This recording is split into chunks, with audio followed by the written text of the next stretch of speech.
தேவனுடைய நாமம் தொடர்ந்து மன்னிக்கப்படுவதாக. நம்முடைய சிந்தனைக்கு எதுவாக நாம் வாசித்த 2 தெசலோனிக்கேயர்களின் நிருபம் 1ஆம் அதிகாரம் 12வது வசனம். நம்முடைய தேவன் உங்களை தமது அழைப்புக்கு பாத்திரராக்கவும் தமது தயவுள்ள சித்தம் முழுவதையும் விசுவாசத்தின் கிரியையும் பலமாய் உங்களிடத்தில் நிறைவேற்றவும் வேண்டும் என்று எப்பொழுதும் உங்களுக்காக வேண்டிக் கொள்கிறோம். ஒரு விசுவாசியுடைய வாழ்க்கையில் வெற்றி உள்ள ஜீவியம், வெற்றி உள்ள விசுவாச வாழ்க்கை, கிறிஸ்தவ வாழ்க்கை வாழ்தல் என்பது அந்த விசுவாசத்தை வாழ்வில் 2 முக்கியமான அடிப்படையான விஷயங்களை பொறுத்தது. அதுல ஒன்று தேவனுடைய சித்தத்தை அறிகிற அறிவு, தேவனுடைய சித்தத்தின்படி வாழ்கிற வாழ்க்கை. இந்த தேவனுடைய சித்தத்தை நிறைவேற்றுகிற ஒரு விசுவாசி உண்மையில் தேவனுடைய பார்வையில் வெற்றியுள்ள வாழ்க்கையை வாழ்கிறார் என்பதை வேதம் நமக்கு தெளிவுபடுத்துகிறது. நிறைய சமயங்கள்ல தெய்வ சித்தம் என்பது சக்சஸ், வெற்றி என்பது மட்டும் தெய்வ சித்தம் அல்ல. நம்முடைய வாழ்க்கையில ஒருவேளை இப்படி சொன்னா நீங்க என்ன யோசிப்பீங்கன்னு தெரியாது. சில சமயங்கள்ல சில பரீட்சைகள்ல நல்லா படிச்சும் நல்லா ப்ரிப்பேர் பண்ணியும் ஆயத்தமாய் போயும் தோற்று போகும். தேவன் தோல்வி அனுமதிக்கிறார்.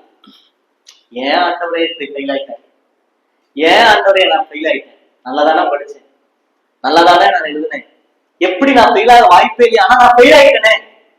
அதுக்காக துக்கப்பட்டு அழுது ஏன் அநேகர் தற்கொலை பண்ணிக்கிறார். பிரியமானவர்களே, உண்மையில் நான் தேவனை நேசிக்கிறவனா இருந்தால், தெய்வ சித்தத்திற்கு என்னை ஒப்பு கொடுத்தவனா இருந்தால், தோல்வி கூட தேவனுடைய சித்தத்தை நிறைவேற்ற எனக்கு உதவும். நிறைய சமயங்களை நாம் அதை புரிந்து கொள்வதில்லை. வெற்றி பெற்றா மட்டும் கர்த்தருடைய சித்தம்னு சொல்றோம். ஏன் தோற்று போனா அது தேவனுடைய சித்தம்னு சொல்ல மாட்டோம். நம்ம சொல்ல முடியல. ஒரு இன்டர்வியூ போறோம், அந்த இன்டர்வியூல செலக்ட் ஆகல, ஓகே கர்த்தர் அனுமதிக்கல, கர்த்தருடைய சித்தம் அது கிடைக்கல சொல்றோமா? நம்ம சொல்ல முடியல. நம்மளால ஏத்துக்க மனசுல ஐயோ அடிச்சுக்குது, ஐயோ அவன் செலக்ட் ஆயிட்டா, இவன் செலக்ட் ஆயிட்டா, எனக்கு மட்டும் ஆக மாட்டேங்குது, எனக்கு மட்டும் இந்த கம்பெனியில வேலை இல்லாம போயிடுச்சு, எனக்கு மட்டும் இந்த காலேஜ்ல இடம் இல்லாம போயிடுச்சு, எனக்கு மட்டும் இந்த உயர்வு வராம போயிடுச்சு, ப்ரொமோஷன் வராம போயிடுச்சு. என்னைக்காவது என் வாழ்க்கையில சில விஷயங்களை நான் எதிர்பார்த்து எனக்கு கிடைக்காம போகும்போது, தோற்று போகும்போது, தோல்வி அடைய போது ஆண்டவரே தேங்க்யூ லார்ட் சொல்லிருக்கிறோமா? தெய்வ சித்தம், ஒருவேளை இது தெய்வ சித்தமா இருந்தா பரவாயில்ல, தோல்வி பரவாயில்ல ஏத்துக்கிறேன். ஃபெயில் தோல்வி இல்ல, தோற்று போவது அல்ல. ஒருவேளை நம்ம வாழ்க்கையில ஏற்படுகிற தோல்வி கூட தேவனுடைய சித்தத்தை நிறைவேற்றுவதற்கு ஏதுவாக அமையும். ஏன்னா நாளைக்கு நடப்பது என்ன நமக்கு தெரியாது. யாக்கோபு வாசிக்கிறோம் இல்லையா, நாங்கள் நாளைக்கு இந்த பட்டணத்திற்கு போய் இவ்வளவு சம்பாதிப்போம்னு சொல்றேன், நீ நாளை நடப்பது உனக்கு தெரியுமா மனுஷனே சொல்றாரு. உனக்கு நாளைக்கு நடக்குதுன்னு தெரியாது. இன்னைக்கு தோல்வியை கண்டு நீ ஏன் துவண்டு போற? கர்த்தர் வாழ்க்கையில வேற ஒரு சித்தம் வச்சிருக்கிற, நீ ஒரு பக்கம் போற, ஆண்டவர் ஸ்டாப் பண்றதுக்கு சில தோல்வியை அனுமதிக்கிறார். ஏன் உன்னால ஏத்துக்க முடியல? ஒரு சகோதரி உண்டு எங்க சபையில. நம்ம ஒரு சில வருஷங்களுக்கு முன்னாடி, கிட்டத்தட்ட 15 வருஷங்களுக்கு முன்னாடி, 12-13 வருஷத்துக்கு முன்னாடி அவங்களுக்கு திடீர்னு திருமணம் ஒழுங்காச்சு. திருமணம் ஒழுங்கானதுக்கு காரணம் அவங்க பெற்றோர். அவங்களுக்கு வயசு ஆயிடுச்சு, 28-29 வயசுக்கு மேல ஆயிடுச்சு, 30 வயசு ஆயிடுச்சு. இனிமே திருமணம் பண்ணி கொடுக்கறதுக்கு வழி இல்லை, என்ன பண்றது அப்படின்னு யோசிச்சாங்க. அப்போ ஒரு வரன் வந்துச்சு. அவங்க பெற்றோர் நல்ல வேலை கிடைச்சா போதும் வரன் அப்படின்னு நினைச்சு, அந்த பையன் ரட்சிக்கப்பட்டவனா, விசுவாசியா, நல்ல குடும்பமா எதுவுமே தெரியாது. வரன் வந்துச்சா உடனே போனாங்க, பேசினாங்க, முடிச்சுட்டாங்க. ஒரு ரோமன் கத்தோலிக்க சபைக்கு போற ஒரு சகோதரன், அவரை திருமணத்துக்கான ஒழுங்குபடுத்தியாச்சு. அப்போ நாங்க கேட்டோம் அவங்க பெற்றோர்கிட்ட, ஐயா நீங்க இப்படி முடிவு பண்ணிட்டீங்க, அவங்க அந்த பையன் விசுவாசியா தெரியுமா? தம்பி, என் பிள்ளைக்கு எப்படா திருமணம் ஆக நினைச்சிட்டு இருக்கேன், வருஷம் 30 ஆயிடுச்சு, இப்பதான் ஒரு வரன் வந்திருக்கு, நம்ம அதெல்லாம் கேட்டுட்டு இருக்க முடியாது. இவரோட விசுவாசத்தை அவன் ரட்சித்துருவான், ரட்சிப்புக்கு கொண்டு வந்துருவான், அது பிரச்சனை இல்லை. எப்படி திருமணம் ஆகட்டும் தம்பி, அதுக்காக ஜெபம் பண்ணுங்க. திருமண நிச்சயதார்த்தம் பயங்கர தடவை நடந்துச்சு, கிராண்டா நடந்துச்சு, அநேக பரிசுத்தவான்கள் முன்னிலையில. அதுக்கும் சில பேர் கர்த்தருடைய சித்தத்தின்படி இணைக்கப்படுறாங்கன்னு பிரச்சனை என்ன, அதேங்கப்பா எல்லாம் நிச்சயதார்த்தம் முடிஞ்சது. பொண்ணு மாப்பிள்ள என்ற நிலையில ரிங்கு மாத்திக்கிட்டாங்க. திருமண தேதி நிச்சயிக்கப்படும். குறிப்பிட்ட நாள் ஆச்சு. பெண் வீட்டுக்காரங்க யோசிக்கிறாங்கன்னா மாப்பிள்ளை வீட்டுக்கு ஒரு தேதி சொல்லலாம். நாள் போயிட்டு இருக்கு. திருமணம் நிச்சயதார்த்தம் ஒழுங்குபடுத்தி முடிஞ்சு மாசம் ஆயிடுச்சு. இன்னும் அவங்க சைட்ல இருந்து ஒரு பதிலை காணும் சொல்லி அப்ரோச் பண்ண மணமகன் வீட்டாருக்கு ஒரு பதில் இல்லை. குடும்பமா போறாங்க. அந்த பெண்ணுடைய தகப்பனும் தாயும் போறாங்க. போய் அவங்க குடும்பத்துல போய் பேச கூட இதுக்கு உதவி செஞ்ச ஊழியக்காரரை கூட்டு போறாங்க. போய் பேசும்போது போனா அந்த பையன் சொல்லிட்டா எனக்கு கல்யாணம் வேணாம். அப்பவே அவருக்கு மயக்கப்பட்டு பொண்ணோட தகப்பன். இப்போ அந்த ஊழியக்காரர் இருக்கிறாரு, ஏப்பா வேண்டான்னு சொல்றேன். இல்ல எனக்கு இஷ்டம் இல்ல எனக்கு இப்ப விருப்பம் இல்ல, இப்போதைக்கு வேண்டாம். இல்ல பொண்ணு பிடிக்கலையா? இல்ல அதெல்லாம் பொண்ணுலாம் பிடிச்சிருக்கு. அப்புறம் ஏன்பா நிச்சயதார்த்தம் முடிஞ்சு கல்யாணத்துக்கு பண்றதுக்கு என்ன? இல்ல எனக்கு என்னமோ எனக்கு வேண்டாம், திருமணம் இப்போதைக்கு வேண்டாம் நினைக்கிறேன். அப்ப எப்பதான் முடிச்சுக்கிற? சரி ஒரு 6 மாசம் வெயிட் பண்ணட்டுமா? இல்ல 1 வருஷம் வெயிட் பண்ணட்டுமா? இல்ல வேண்டாம் எனக்கு திருமணம் இப்போதைக்கு வேண்டாம். ஒரு சரியான பதில் இல்லை. அவரை கொண்டு போய் ஹாஸ்பிட்டல் அட்மிட் பண்ணியாச்சு. இந்த அம்மாவுக்கு ஒரு மாதிரி ஆயிடுச்சு. போன ஊழியக்காரர் கூப்பிட்டு சமரசம் பேசி எவ்வளவோ பேசி பாக்குறாங்க, முடியல. இந்த பொண்ணு வேலை செஞ்சுட்டு இருக்கு கோயம்புத்தூர்ல. அந்த பொண்ணு அழுதுச்சு, ஃபீல் பண்ணுச்சு, ஐயோ எனக்கு அழுதுச்சு. ஆனா அப்போ ஒரு வார்த்தை அந்த பொண்ணு சொல்லுச்சு, அவங்க அப்பாவை பார்த்து கட்டாயப்படுத்தி எப்படியாவது திருமணத்தை நடத்திடலான்னு முயற்சி பண்ணாங்க, அது நடக்கல. அப்ப அந்த அவங்க அப்பாவும் அம்மாவும் தாப்பனும் தாய் அழுகுறாங்க அந்த பொண்ணுக்கு முன்னாடி, இப்படி ஆயிடுச்சே என் பிள்ளை வாங்க. அப்ப அந்த பொண்ணு சொல்லுச்சு, அப்பா இன்னைக்கு நீ அழாத, ஏதோ கர்த்தர் என் வாழ்க்கைக்கு இது இப்போதைக்கு வேண்டாம்னு விட்டுருக்க, தயவுசெய்து அழாத. அந்த பிள்ளை நல்ல ஆவிக்குரிய அனுபவத்துல கர்த்தரை இறுக பற்றி கொண்ட விசுவாசத்துல ஸ்திரமான பிள்ளை. நான் தெரியல, நான் நல்லா அறிஞ்சது. இப்படி அழுகாத, ஏதோ ஆண்டவர் அனுபவிச்சார் விட்டுரு, அவ்வளவுதான். என் வாழ்க்கையில கர்த்தர் என்ன அனுமதிகள் நடக்கும். அவனுக்கு கம்பல் பண்ணாதீங்க, போர்ஸ் பண்ணாதீங்க. இவ்வளவு தூரம் நீங்க போர்ஸ் பண்ணிட்டீங்க, ஊழியர் பேசி பார்த்தா எதுவுமே முடியல, இனிமே போர்ஸ் பண்ணாதீங்க, விட்டுருங்க. நாட்கள் போச்சு. அப்புறம் நாங்க ஜெபம் பண்ணி வயசாயிருக்கு. திரும்ப நாங்க வேற இடங்கள்ல அந்த ஊழியக்காரர் நடுநிலை என்ற ஊழியக்காரர் 2 வீட்டுக்காரங்க கூப்பிட்டு வச்சு, உன் போட்டோ எல்லாம் கொடு, நீங்க வச்சுக்கிற போட்டோ எல்லாம் கொடு, இந்த ஓரிங்க தான், இந்த ரிங்க கொண்டா, இந்த வச்சுக்க, இனிமே உங்களுக்கு சம்மந்தம் இல்லை அப்படின்னு முடிச்சுட்டாங்க. முடிச்சு விட்டாச்சு. சில மாதங்கள் கழித்து திரும்ப ஒரு வரம் இருந்துச்சு. ஒரு சபையில பொறுப்பா இருக்கக்கூடிய, ஐக்கியத்தில் இருக்கக்கூடிய, ரட்சிக்கப்பட்ட ஞானசனம் எடுத்து சபையின் உத்தரவாதம் உள்ள ஒரு சகோதரன் பார்த்து பேசி நிச்சயதார்த்தமே கிடையாது, டைரக்டா மேரேஜ் தான். திருமணம் ஆயிடுச்சு. திருமணம் நிச்சயதார்த்தம் இல்லாம அன்னைக்கு தான் மாப்பிள்ள வந்து பொண்ணை பார்த்திருக்காரு. பொண்ணுக்கு மாப்பிள்ளைக்கு பிடிச்சிருச்சு. அடுத்து எப்போ கல்யாணம் பண்ணலாம் அப்படின்னு நிச்சயதார்த்தம் கிடையாது, டைரக்டா மேரேஜ் தான்.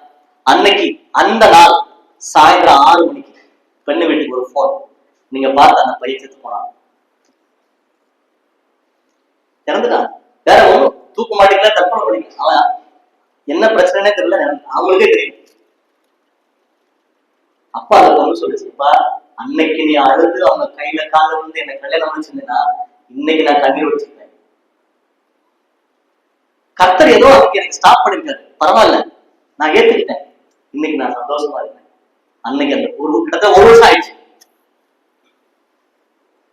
இன்னைக்கு 2 பிள்ளைங்க பொறுப்பா சபையில உத்தரவாதமா இருக்கிறாங்க, நல்லா இருக்கிறாங்க. நான் ஏன் இதை சொல்றேன், நிறைய சமயங்கள்ல நம்ம வாழ்க்கையில ஆண்டவர் சில தோல்விகளை அனுமதிக்கும் போது நம்ம ஏற்றுக்க விரும்பல. தெய்வ சித்தம் அதான் அப்படின்றத நம்மளால விரும்பம் ஏற்றுக்க முடியல. நாளைக்கு நடக்குது நமக்கு தெரியாது, இன்னைக்கு ஏன் ஆண்டவர் ஸ்டாப் பண்ணாரு கேள்வி கேட்கிறோமே தவிர, ஆண்டவர் உங்க சித்தமா நான் ஏற்றுக்கிறேன் இந்த மனோபாவம் நமக்கு இருக்கா? அப்படி இருக்கும்னா அதுதாங்க சக்சஸ்ஃபுல் லைஃப்.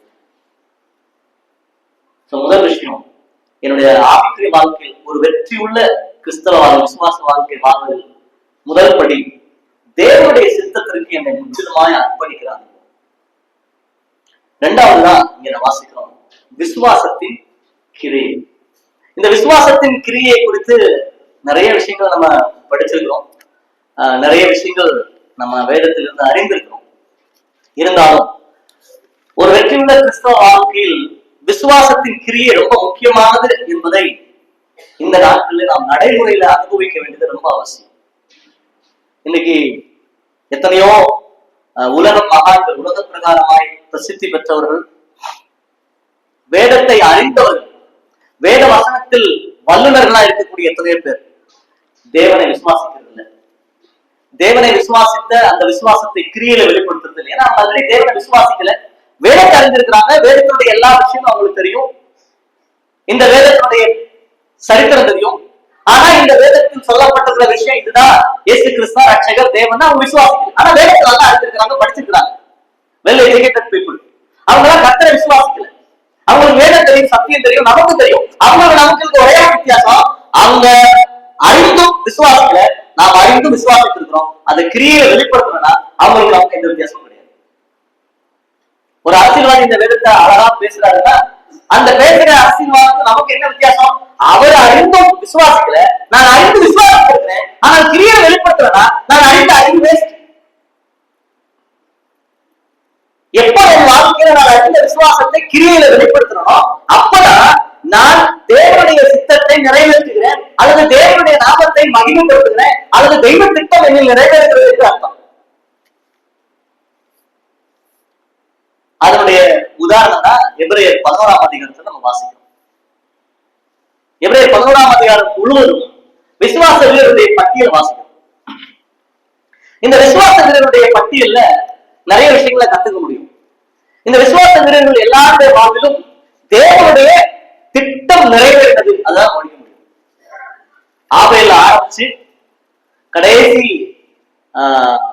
உபத்திரவத்திலும் பசியிலும் பட்டினியிலும் தாகத்திலும் வாழ்ந்து வாழ்க்கை முடிச்ச அநேக பரிசுத்தவானுடைய வாழ்க்கை வரைக்கும் தேவனுடைய பரிபூரணமான திட்டம் நிறைவேறியதை நாம் அங்கே படிக்க முடியும். இந்த எபிரேயர் 11ஆம் அதிகாரத்துல 3 காரியங்களை நம்ம சிந்திக்க முடியும். ஒன்று, விசுவாசத்தினுடைய படிநிலை. 2வது, விசுவாசத்தின் கிரியை. 3வது, விசுவாச கிரியைக்கான பிரதிபலன். இந்த 3 விஷயங்களும் இந்த 11ஆம் அதிகாரத்தை நம்ம படிக்க முடியும்.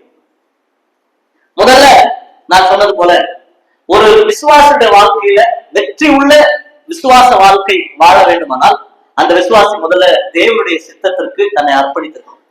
2வது, தான் அறிந்த விசுவாசத்தை கிரியையில வெளிப்படுத்த வேண்டும். சரி, இந்த விசுவாசம் சொல்றோமே, இந்த விசுவாசம் 2 படிநிலைன்னு நான் சொன்னேன். இப்போ உங்கள்கிட்ட ஒரு கேள்வி, நீங்க கர்த்தராகிய இயேசு கிறிஸ்துவை விசுவாசிக்கிறீர்களா என்று கேட்டால் உங்களுடைய பதில் என்ன? விசுவாசிக்கிறீர்கள், ரைட்? சரி, இது எப்ப கேட்பாங்க தெரியுமா? எப்போ? ஞானஸ்நானம் எடுக்கும்போது. சரி, இப்போ நான் கேட்கிறேன், நீங்கள் கர்த்தராகிய இயேசு கிறிஸ்துவை விசுவாசிக்கிறீர்களா? விசுவாசி. என்ன விசுவாசிக்கிறீங்க? நான் பாவி, என் பாவத்திற்காக இயேசு கிறிஸ்து மரித்தார், அடக்கம் பண்ணப்பட்டார், மரணத்தை ஜெயித்து உயிர்த்திருந்தார், இன்றைக்கு அவர் உயிரோடு இருக்கிறார், அவர் சீக்கிரமா வருவார், நான் விசுவாசிக்கிறேன், அவர் வரும்போது என்னை அழைத்து கொண்டு போவார், அவரோட தீர்க்கமாய் வாழ்வேன். நான் கேட்கிறேன், இது ஞானஸ்நானம் எடுக்கும் போதே சொல்லிட்டீங்களே, இப்பவும் அதே சொன்னீங்கன்னா அந்த விசுவாசத்துக்கு என்ன பலன், என்ன அர்த்தம் இருக்கு? ஞானஸ்நானம் எடுக்கும் போது அந்த விசுவாசத்தை கேட்கிறாங்க, நீ விசுவாசிக்கிறியா? எஸ் விசுவாசிக்கிறேன்.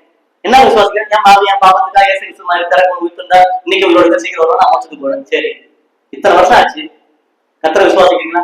எஸ். என்ன விசுவாசிக்கிறேன்? திருப்பி அந்த பழைய புராணத்தை பாருனா அப்புறம் இத்தனை வருஷம் என்ன விசுவாசத்துல வாழ்ந்தது? விசுவாசம்னா என்ன? இன்னைக்கும் நிறைய இடங்கள்ல அந்த புராணம் முடியும். சுவிசேஷம் சொல்றோம், நீ கர்த்தராகிய இயேசு கிறிஸ்து விசுவாசி, அப்படி நீ உன் வீட்டால ரட்சிக்கப்படுவீங்க சொல்றோம். அப்ப அவன் நேற்று ரட்சிக்கப்படுறான், அவன்கிட்ட கேட்கறாங்க, நீ கர்த்தரை விசுவாசிக்கிற? விசுவாசிக்கிறேன். என்ன விசுவாசிக்கிறேன்? என்ன சொல்றான்? பல வருஷம் கேட்ட அவர் கேட்கிறாரு, நீ ரசிக்கப்பட்டியா? நீ கர்த்தரை விசுவாசிக்கிறேன்? ஏன் விசுவாசி? என்ன விசுவாசிக்கிறேன்? அவன் சொல்ல எனக்கு வந்து என்ன பேசணும்? ரட்சிக்கப்பட்ட ஒரு நாள் ஆச்சு, ரட்சிக்கப்பட்ட பல வருஷம் ஆச்சுனால எனக்கு அவங்க என்ன வித்தியாசம் இருக்கு? இந்த விசுவாசத்தோட அர்த்தம் என்ன? பல வருஷமா சபையில இருக்கும், விசுவாசம் தெரியும். நம்ம வாசிக்கிற எபிரேயர் 11ஆம் அதிகாரத்துல ரட்சிக்கப்பட்டியா? ஆமா. விசுவாசிக்கிறியா? ஆமா. என்னன்னு விசுவாசிக்கிற? அந்த விசுவாச வீரர்களுடைய பட்டியல அவங்க சொன்ன அந்த விசுவாச வீரர்கள் நம்ம சொல்ற இந்த விசுவாசத்தின் அடிப்படை உள்ளவங்க அல்ல, அதை விட அடுத்த படிக்கு வந்திருக்காங்க, விசுவாசத்தின் படிநிலை முன்னேறி இருக்கிறாங்க. அதனாலதான் அவங்க வாழ்க்கையில விசுவாசத்தை கிரியையில காண்பித்திருக்காங்க. ஒண்ணு தெரியுங்களா, நிறைய சமயங்கள்ல நம்ம வாழ்க்கையில விசுவாசத்தை கிரியையில காண்பிக்கிறது இல்ல, முடியல. காரணம் தெரியுமா? விசுவாசம்னா என்னன்னே தெரியல நமக்கு. இன்னும் ஆரம்பத்திலே பார்த்துருக்கோம். ஞானசாரம் எடுக்கும்போது கேட்டார் ரட்சிக்கப்பட்ட அந்த அனுபவத்தை. கர்த்தரா இயேசு கிறிஸ்து விசுவாசிக்கிறேன். ஏன் விசுவாசிக்கிறேன்? ஆமென். என்ன விசுவாசிக்கிறேன்? அந்த பழைய கடன் இன்னைக்கு வரைக்கும் சாகம் போய் கேட்ட கூட என்ன விசுவாசிக்கிறேன்னா ஆமாம் தான் சொல்லுவேன். ஒரு உதாரணம் சொல்றேன். அப்போஸ்தலர் நடவடிக்கைகள்ல வாங்கல, அப்போஸ்தலர் நடவடிக்கைகள் 16ஆம் அதிகாரம் 28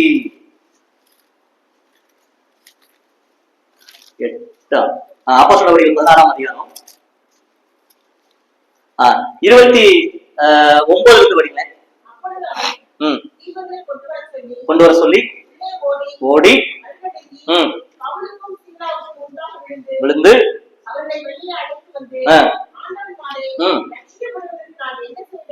ரட்சிக்கப்பட நான் என்ன செய்ய கேட்டான்.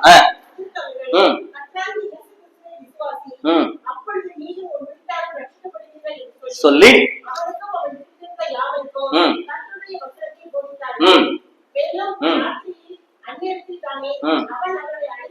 நல்லா கவனிங்க, ரொம்ப முக்கியமான விஷயம். அவன் அவர்களை அழைத்து கொண்டு போய் அவருடைய காயங்களை கழுவினார், பெற்றார்கள். நல்லா கவனிங்க. இப்போ இவனும் அந்த சிறைச்சாலை அதிகாரியும் அவருடைய குடும்பத்தாரால் ஞானஸ்தானம் பெற்றாங்க இல்லையா? எப்படி விசுவாசிச்சாங்க? பவுல் சொன்னபடி கர்த்தராகிய இயேசு கிறிஸ்து விசுவாசி, அப்பொழுது நீயும் உன் வீட்டார் ரட்சிக்கப்படுவீங்க. என்ன விசுவாசம்? ரோமர் 10ஆம் அதிகாரம் வாசிக்கிறதுல வாயினால் அறிக்கையிட்டு தேவனை மரித்திருந்து உயிர் எழுப்பினார் என்று விசுவாசித்தா ரட்சிக்கப்படுவான். அந்த விசுவாசத்தை விசுவாசிச்சா ரட்சிக்கப்பட்டான்.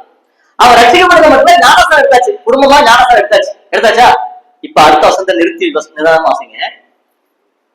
பின்பு அவர்களை கூட்டிக் கொண்டு போய் போஜனம் கொடுத்து தேவனிடத்தில் விசுவாசம் உள்ளவனாகி மன மகிழ்ச்சியாய். இதனாங்க ஏற்கனவே அவன் விசுவாசிச்சான்னு சொல்றான், ஞானசனம் எடுத்துட்டான். ஆனா தேவனிடத்தில் விசுவாசம் உள்ளவனானான் அப்படின்னு சொல்ற அப்படின்னு என்ன அர்த்தம்? ஏற்கனவே விசுவாசத்தானே ரட்சிக்கப்பட்டா. தேவனிடத்தில் விசுவாசம் உள்ளவனானால் மன மகிழ்ச்சியா இருந்தான்னு சொல்லப்பட்டிருக்கு. அது என்ன அடுத்த விசுவாசம்? அப்ப அந்த விசுவாசத்துக்கும் ரட்சிக்கப்பட்டு ஞானம் எடுக்கும் போது விசுவாசத்துக்கும் இங்க சொல்ற திருப்பி சொல்லப்படுற விசுவாசம் என்ன வித்தியாசம்? விசுவாசம் உள்ளவனாகி மனமகிழ்ச்சியா, தேவனிடத்தில் விசுவாசம் உள்ளவனாகி மனமகிழ்ச்சியா இருந்தான். ஏற்கனவே அவன் விசுவாசித்துதான் ரட்சிக்கப்பட்டான், ஞானஸ்தானம் பெறுகிறான். திரும்பியும் அவன் விசுவாசம் உள்ளவனாக இருந்து மனமகிழ்ச்சியா இருந்தான்னு சொல்லப்பட்டிருக்குது. அது என்ன விசுவாசம்? பிரியமானவர்களே, இந்த விசுவாசத்தின் அனுபவங்கள் தான் எபிரேயர் 11ஆம் அதிகாரத்தில் சொல்லப்பட்ட விசுவாசத்தினுடைய வாழ்க்கை இருந்துச்சு. நிறைய சமயங்களில் ரட்சிக்கப்படும் போது நாம் இயேசு கிறிஸ்துவை நம்பி தேவனாக ஏற்றுக்கொண்டு நாம் பாவி என்று உணர்ந்து அறிக்கை செய்து விசுவாசிக்கிறோம், அவரை ரட்சகராக விசுவாசிக்கிறோம். அதற்கு அப்புறம் இந்த தேவனை என்னவா விசுவாசிக்கிறோம்? இந்த விசுவாசத்தினுடைய அனுபவங்கள் எப்படி மாறுகிறது? அது தேவனை குறித்து அறிகிற அறிவினால இந்த விசுவாசத்தின் அனுபவங்கள் மாறுகிறது. நான் ரட்சிக்கப்படும் போது நான் ரட்சிப்பு கேட்ட விசுவாசம் எனக்கு உண்டு. என் பாவத்திலிருந்து விடுதலை செய்ய, விடுதலை பெற, நித்தியத்தை குறித்த நம்பிக்கை உண்டாக, இந்த பூமியில உண்மையான சமாதானத்தை பெறுவதற்கு தேவன் அவர் என்னை ரட்சித்து அவருடைய பிள்ளையாய் மாற்றுவதற்கு எனக்கு ஒரு அடிப்படை விசுவாசம் தேவை. அந்த விசுவாசம் தான் நான் பாவி என்று உணர்ந்து என் பாவத்திற்காக கிறிஸ்து சிலுவையில் ரத்தம் சிந்தினார், மரித்தார், அடக்கம் பண்ணப்பட்டு உயிர்த்திருந்தார், இன்றைக்கு உயிரோடு இருக்கிறார், ஒரு நாள் வருவார், அவர் வந்தால் நான் அவருடைய சமூகத்துக்கு போவேன், இல்லை நான் மரித்தார் அவருடைய சமூகத்துக்கு போவேன், இந்த நம்பிக்கை எனக்கு கொடுத்திருக்கிறார். இந்த நம்பிக்கைக்கு உத்தரவாதத்திற்கு அடிப்படையானது விசுவாசம். இந்த விசுவாசத்தை நாம் கொண்டிருக்கிறோம். அந்த விசுவாசம் நமக்கு வரும்போது நாம் ரட்சிக்கப்படுகிறோம், தேவனுடைய பிள்ளையாரோ ஞானஸ்தானப்படுகிறோம். ஆனால் இத்தனை வருடங்கள் வாழ்த்திருக்கிறோமே, இத்தனை வருடங்கள் கழிச்சு இப்ப நீங்க தேவ விசுவாசிக்கிறீங்களா கேட்டா, ஆமா தேவ விசுவாசிக்கிறேன்னு சொல்லிட்டு என்ன விசுவாசிக்கிறீங்கன்னு கேட்டா திருப்பி அந்த பதில் சொல்லக்கூடாது. உதாரணத்துக்கு பழைய ஏற்பாட்டுல தேவனுக்கு நிறைய பேர் வச்சாங்க இல்லையா? யெகோவா நிசி, யெகோவா நிசி, யெகோவா சம்மா, இப்பெல்லாம் நிறைய பேர் வைக்கப்பட்டது. நீங்க வேற படிச்சு பாருங்க, தேவனுக்கு இடப்பட்ட இந்த பெயர்கள் எல்லாம் சும்மா வெறுமனை வச்ச பேர் இல்லை, அதெல்லாம் காரணம் அனுபவிச்சதுனால அந்த பேர் வச்சாங்க. எல்ரோயி அந்த அம்மா பேர் வச்சு, சும்மா ஒன்றும் வைக்கல அந்த அம்மா. எல்ரோயி அப்படின்னா என்ன? என்னை காண்கிற தேவன், நீர் என்னை காண்கிற தேவன். பீர் லகாய் ரோயி, அதான் அந்த அந்த துறவு பேர், பீர் லகாய் ரோயி. இந்த அம்மா சாராளுடைய வீட்டுல அடிமையா இருந்தவள், அவளுக்கு ஆபிரகாமுடைய மனைவியாகிற ஒரு பெரிய பெரிய பாக்கியம் கிடைச்சுன்னா நம்ம திருமணம் ஆகி திருமணம் முடிச்சு எஜமானியமா தான் திருமணம் பண்ணி வைக்கிறாங்க, கற்பம் தரிக்கிறாங்க. இப்ப அங்க நடக்கிற அனுபவிக்கிற கஷ்டம் கொடுமை வேதனையை தாங்கிக்க முடியல இந்த அம்மாவால. சொல்ல போனா நசுக்கப்படுற அனுபவம். தப்பிச்சு பொழைச்சா போதுண்டா சாமின்னு அங்க இருந்து ஓடி போறாங்க நம்ம. வனாந்திரத்துல கர்த்தர் அவளை சந்திக்கிறார். ஆகாரே எங்க இருந்து வார எங்க போறான்னு கேட்கிறாரு. இந்த மாதிரி சொல்றது இந்த அம்மா. அப்ப ஆண்டவர் சொல்றாரு, நான் சொல்றேன் உன் கர்ப்பத்துல இருக்கிற பிள்ளை நான் ஆசீர்வதிப்பேன், அவனை ஒரு ஜாதி ஆக்குவேன், அவனை பெரு பலத்த ஜாதி ஆக்குவேன், அவன் ஆசீர்வதிக்கப்பட்டவனா இருப்பான். நான் சொல்றேன் நீ போய் உன் எஜமானி அம்மாவுக்கு அடங்கிரு. கர்த்தர் சொன்னாரா?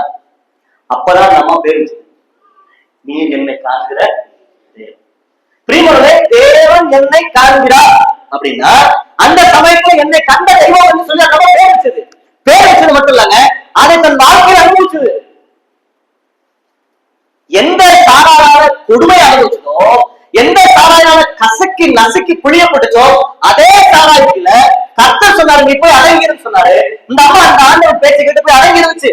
ஏன்னா அது விசுவாசித்தது. என்னை கண்ட தெய்வத்தை நான் கண்டேன் என்று சொல்லி அவர் எழுந்தோங்கி அவர் என்னை காண்கிறது என்று பெயர் வச்சது மட்டும் இல்ல, அந்த விசுவாசத்தை அந்த அம்மா சாராயோட வீட்டுக்கு திரும்பி போய் அதை அனுபவிச்சு. நான் கேட்கிறேன், சாராய் வீட்டுல இருந்து ஓடும் போது அந்த அம்மாவுக்கு இருந்த அந்த நெருக்கடி திருப்பி போச்ச அந்த அம்மாவுக்கு நெருக்கடி எல்லாம் வந்திருக்குமா? அதிகமா இருக்குது. ஆனா அந்த அம்மா அழைஞ்சிருச்ச காரணம் என்ன? என்னை காண்கிற தெய்வத்தை நான் கண்டேன், என்ன கொடுமையால் என் தேவன் என்னை பார்க்கிறார். அதாவது விசுவாசத்தின் கிரியை. நான் தேவனை விசுவாசிக்கிறேன், நான் விசுவாசத்தை கிரியையை காண்பிக்காம வெறுமனே கர்த்தரை விசுவாசிக்கிறேன் ஒரு முறை இல்லை. இந்த அம்மா தேவன் என்னை காண்கிற தெய்வம் என்னை கண்டார் என்று சொன்னால் அந்த காண்கிற தெய்வத்தை கண்ட பிற்பாடு அதற்கு முன்னர் அனுபவித்த அதே கொடுமை கஷ்டங்கள் தான் நம்ம அனுபவிச்சது திருப்பியும் போய். ஆனால் அங்கிருந்து ஓடி வருவது தோணல. ஏன்னா அது வரைக்கும் இல்லாத ஒரு விசுவாசம் அப்ப வந்துச்சு. ஏன்னா என்னை காண்கிற தெய்வம் என்னை பார்த்துட்டு இருக்கிறாரு, நான் அனுபவித்த எல்லா கொடுமை அரசியம் அவருக்கு தெரியும். நிறைய சமயங்கள் தேவனை விசுவாசிக்கிறேன்னு சொல்றேன், என்ன ஆண்டவர் பார்க்கிறாரு, அவருக்கு மறைவா எதுவும் இல்லைன்னு சொல்றேன். நம்ம அனாவசியமா துன்பப்படும் போது, நிர்மூலமாக்கப்படும் போது, நாம் உபத்திரவப்படும் போது அவர் தேவையில்லாத வார்த்தைகள் நம்ம ஏன் நம்ம கொந்தளிக்கிறோம்? ஏன் நம்மளால சகிச்சுக்க முடியல? ஏன் பொறுத்துக்க முடியல? என்னை காண்கிற தேவன் தெரிஞ்சாருன்ற விசுவாசம் இருக்க ஏன் வார்த்தை கிரியை இல்லை? போராடும் ஒரு வார்த்தை பேசிட்டா 4 வார்த்தை நடந்து கேட்க போடுவாங்க. ஏன் துடிக்கிறோம்? ஏன்னா விசுவாசத்தை கிரியையில காண்பிக்கிறது. விசுவாசம் மட்டும்தான். நான் அறிந்த விசுவாசம் என் தெய்வத்தை குறித்த அறிந்த விசுவாசம் அவ்வளவுதான். இந்த எபிரேயர் 11ஆம் அதிகாரத்துல அப்படி இல்லை. அவங்க வாழ்க்கையில விசுவாசத்தை கிரியையில காண்பிச்சாங்க. தேவனுக்கு இடப்பட்ட அத்தனை பேர்களும் தங்களுடைய வாழ்க்கையில கிரியையில தேவனை விசுவாசத்தினால அவருக்கு வச்ச பேர் இதெல்லாம். அந்த விசுவாசத்தை பெயர் வைத்தது மட்டும் இல்ல, பெயர் வைத்தவர்கள் அதை அனுபவிச்சாங்க. நிறைய சமயங்கள நம்முடைய வாழ்க்கையில தேவனை விசுவாசிக்கிறோம், ஆனால் அது விசுவாசத்தோடு மட்டும் இருக்குது, கிரியைக்கு வர மாட்டேன், அடுத்த ஸ்டெப்புக்கு வர மாட்டேன். அதனாலதான் நீங்க தேவனை விசுவாசிக்கிறீங்களான்னு சொன்னா ஏன் தேவனை விசுவாசிக்க என்ன விசுவாசிக்கிறீங்க கேட்டா சொல்ல தெரியல. அனுபவிச்சுதான் சொல்ல முடியும், அனுபவிச்சதான் சொல்ல முடியும். நிறைய சமயங்கள்ல நான் கர்த்தரை விசுவாசிக்கிறதை கிரியையில வெளிப்படுத்தாமல் நான் வெறுமனே விசுவாசி சொல்லிக் கொள்வோம். நம்ம ஏரியால பழமொழி சொல்லுவோம், ஏட்டு சொல்லக்கா தறிக்கு உதவாது. வெறுமனே விசுவாசிக்கிற பேர்ல விசுவாசியில மட்டும் விசுவாசத்தை மட்டும் மனசுல வச்சுக்கிட்டு கர்த்தரை விசுவாசிக்கிறேன் கர்த்தரை விசுவாசிக்கிறேன். கர்த்தர் என்னன்னு விசுவாசிக்கிறேன்? உன் வாழ்க்கையில என்ன கர்த்தரை அறிந்திருக்கிறாய், அனுபவிக்கிறாய். வெறுமனே கர்த்தரை விசுவாசிக்கிறேன்னு சொல்றதல்ல விசுவாச வாழ்க்கை. நிறைய சமயங்கள் நாம சிந்திக்க மறந்துடும். என் தேவனை குறித்த விசுவாசம் எனக்கு இருக்குமே, ஆனால் அந்த விசுவாசத்தை நான் கிரியையை வெளிப்படுத்த வேண்டியது அவசியம். வேதத்துல வாசிக்கணும். யோவான் சுவிசேஷம் 3ஆம் அதிகாரம் 16ஆம் வசனம் நம்ம நல்லா தெரியும் இல்லையா? தேவன் தம்முடைய ஒரே பிரான குமாரனை விசுவாசிக்கிறவன் எவனோ, விசுவாசிக்கிறவன் எவனோ, அந்த விசுவாசிக்கிறவன் எவனோ இல்லையா? விசுவாசிக்கிறவன் எவனோ அவன் கெட்டு போகாம நித்திய ஜீவனை அடையபடிக்க அவரை தந்தோடு இவ்வளவாய் உலகத்தை அன்பு கூர்ந்தார். அந்த விசுவாசத்துக்கும் உங்கள் விசுவாசம் உலகத்தை ஜெயிக்கிற ஜெயம், அந்த விசுவாசம் என்ன வித்தியாசம்? என்ன வித்தியாசம்? எவன் 3 பதினாறு வாசிக்கிறார் அவரை விசுவாசிக்கிறான் நித்திய நரகத்துக்கு போக மாட்டான், பரலோகத்துக்கு போவான். அப்ப உங்க விசுவாசம் உலகத்தை ஜெயிக்கணும். என்ன விசுவாசம் அது? ரட்சிக்கிற விசுவாசம் இல்ல, ஆவிக்குரிய வார்த்தை கர்த்தரை குறித்த அறிவுக்கு உண்டான விசுவாசம் அது. விசுவாசத்துடைய படிகள் நமக்கு தெரியும். வெறுமனே பேர் விசுவாசத்தை வாழ்றதால விசுவாச வாழ்க்கை. அந்த விசுவாசத்தை அறிந்து அனுபவித்து வாழ்க்கையில வெளிப்படுத்தினாதாங்க அது விசுவாசத்தின் கிரியை. அப்போஸ்தலனாகிய பேதுரு நிருபத்துல 2வது நிருபத்துல நீங்க படிச்சு பாத்தீங்கன்னா நிறைய சமயங்கள்ல விசுவாசியுடைய வாழ்க்கையில, ரட்சிக்கப்பட்ட விசுவாசியுடைய வாழ்க்கையில, குடும்பத்துல சமாதானம் இருக்காது. எப்ப பாரு சண்டை, சச்சரவு, பிரச்சனை, போராட்டம், ஏதாவது ஒரு மனசு வந்துட்டே மனதெல்லாம் ஒரு திருப்தியாவே இருக்க முடியாது. ஒரு விசுவாசம் ரட்சிக்கப்பட்ட சபை ஐக்கியத்தில் இருக்கிற குடும்பத்துல அந்த மாதிரி நடந்துட்டே இருக்கு. என்ன காரணம் தெரியுமா? ஒரே ஒரு காரணம் மட்டும்தாங்க. 2 பேதுரு 1 அதிகாரம் 2-3 வசனம் வாசிங்க.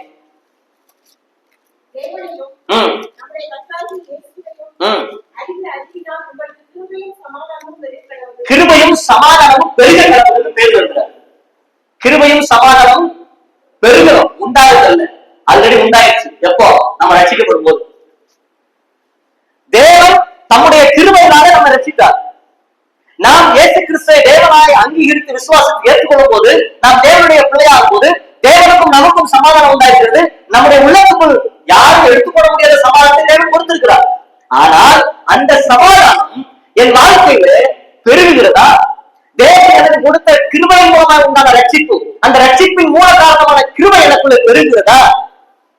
கிருபை உண்டாகுது, சமாதானம் உண்டாகுது, ஆனால் பெருகிருக்கா? இல்ல. காரணம் என்ன?